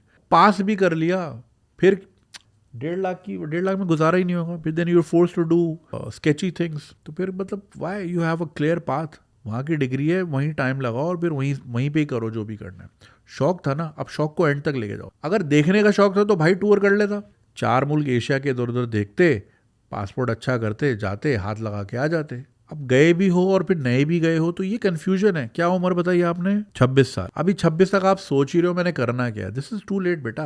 18 तक क्लैरिटी आनी चाहिए. 18 तक बेबी के साथ मैं क्या क्या करूंगा कमरे में सब पता होता है. तो जिंदगी के साथ, अबे जिंदगी को बेबी बना लो कि जिंदगी के साथ मैं क्या क्या करूंगा और मैंने क्या क्या करना है. You should have full clarity. यार ये मेरा रूट है, यहाँ फंसूंगा तो ये, यहाँ फंसूंगा तो ये, लेकिन करना मैंने यही है. That's it and stick by it. ये नहीं कि आज मैं उठाऊं और आज मुझे लग रहा है कि क्रिप्टो में बड़ा सीन है. अरे माँ की आंख, रोज उठोगे रोज ख्याल आएंगे. Stick to one thing. मैं इसलिए इस पे इतना कह रहा हूँ भाई, I have so many examples in my very close proximity. इसी तरह की, बाहर जाना है, बाहर गए, अम्मी याद आ रही, वापस आ गए, अम्मी का गोल्ड, हल्ली वल्ली, अरे भाई एक second. So like I was saying, sorry for the call. Like I was saying, I have so many examples. So in such close proximity, clarity of mind ही नहीं है. 30 साल, 35 साल की उम्र, पता ही नहीं है कहाँ जाना है, क्या करना है. And it's just in a vicious loop of trying new things, failing for no reason. और फिर एंड में बोलते नजर लगी. अबे तेरे चुतिया पे नजर कहाँ से लगी भाई? तेरे अपनी हरकतें यार. खुद ही साइकिल पे डंडा डाल के कहते हैं यार देखो नजर लग गई, गिर गया मैं. फजूल बात है. खैर, तो बेटा मेरी जो आपको बड़े भाइयों वाला मशवरा है, जहाँ हो उधर ही रहो, उधर ही का पासपोर्ट पकड़ो, उधर ही अपनी ज़िंदगी बनाएं. एक बार हो जाए तो भले वापस आ जाएं, कोशिश करें पेरेंट्स को वहाँ ले जाएं, घर बना लें, ज़िंदगी गुजार लें, ज़िंदगी संवार लें. अब यहाँ आके सारे खाली हाथ, ये गलत है. कल को फिर मामू ने बोला कि भाई तुझे तो मैंने भेजा था कि इंसान बनना और इंजीनियर बनना, ये बनना वो बनना, तू तो वापस आके वापस करो पैसे. वो खड़े हो गए सर पे. फिर ठीक है, वो मार मूर के तो नहीं निकालेंगे पैसे, लेकिन बदमज़गी तो होगी ना. ये किसी मकसद के लिए दिए थे. अगर यहीं तूने CSS करना था भाई तो इधर ही कर लेता. क्यों मेरा पैसा वहाँ लगवाया? तो ये भी तो सोचो, अगला क्या सोचेगा. अगला के सोचने का मैं इसलिए कह रहा हूँ, वैसे तो मैं कहता हूँ लोग जो भी सोचें आप गली वल्ली करें, लेकिन अगले ने पैसा लगाया ना तो किसी मकसद से दिया था, तो उसी का ही पालन कर लें आप यार. तो please stick to where you are and I won't recommend. और फिर आप आके पछताओगे भाई. CSS में भी नहीं लगा, फिर क्या करोगे? 40,000 की नौकरी, फिर कनाडा ऐसा याद आएगा ना, फिर ऊबर ईट्स भी लगेगा कि यार ऊबर ईट्स ही सही था. बचते तो थे $1,000-1,500. सो येस, मेरा ये मशवरा है. बाकी भाई ज़िंदगी आपकी है. तो जितने भी बच्चे सुन रहे हैं, please have a very clear shot at life. ये नहीं कि अच्छा अब मैं ये, अच्छा अब मैं वो, क्योंकि फिर वरना देखो ज़िंदगी आपको रोज़ टेम्प्ट करेगी. आप रोज़ सुबह उठोगे, रोज़ाना रिस्पॉन होगे ना इस दुनिया में, रोज़ाना नई टेम्पटेशन. कभी दुबई अच्छा लगे, आजकल तो नहीं, कभी ये अच्छा लगता है, कभी ऑस्ट्रेलिया आपको बड़ा वो लगेगा, कभी क्रिप्टो, कभी फलानी इन्वेस्टमेंट, कभी मैं गाय का बाड़ा खोल लूँ, कहीं मैं ये दूध का काम कर लूँ. रोज़ आएंगे आइडियाज़. बट भाई हर idea is not worthy of execution. कि जो मन में आया कर दिया, ऐसा भी नहीं होता भाई. पैसा लगता है, टाइम लगता है. मैं ये नहीं डिस्करेज कर रहा कि आपको नए नए आइडियाज़ नहीं सोचने चाहिए, मगर भाई डूएबल चीज़ों पे. वरना रोज़ इस तरह के रोज़ की एक नई फैंटेसी, तो फिर फैंटेसी लैंड में ही रहोगे, गृह लक्ष्मी का जिन बन जाओगे. खैर, ख्याल रखें. Thank you so much for watching the episode. अपना फीडबैक जरूर दीजिएगा, सब्सक्राइब करना नहीं भूलिएगा. And you can support this channel on patreon.com/ganjiswag. Chongqing के students, please reach out on my Instagram. I would love to see you guys. I would love to catch up with you. And inshallah see you soon. Take care. That's it.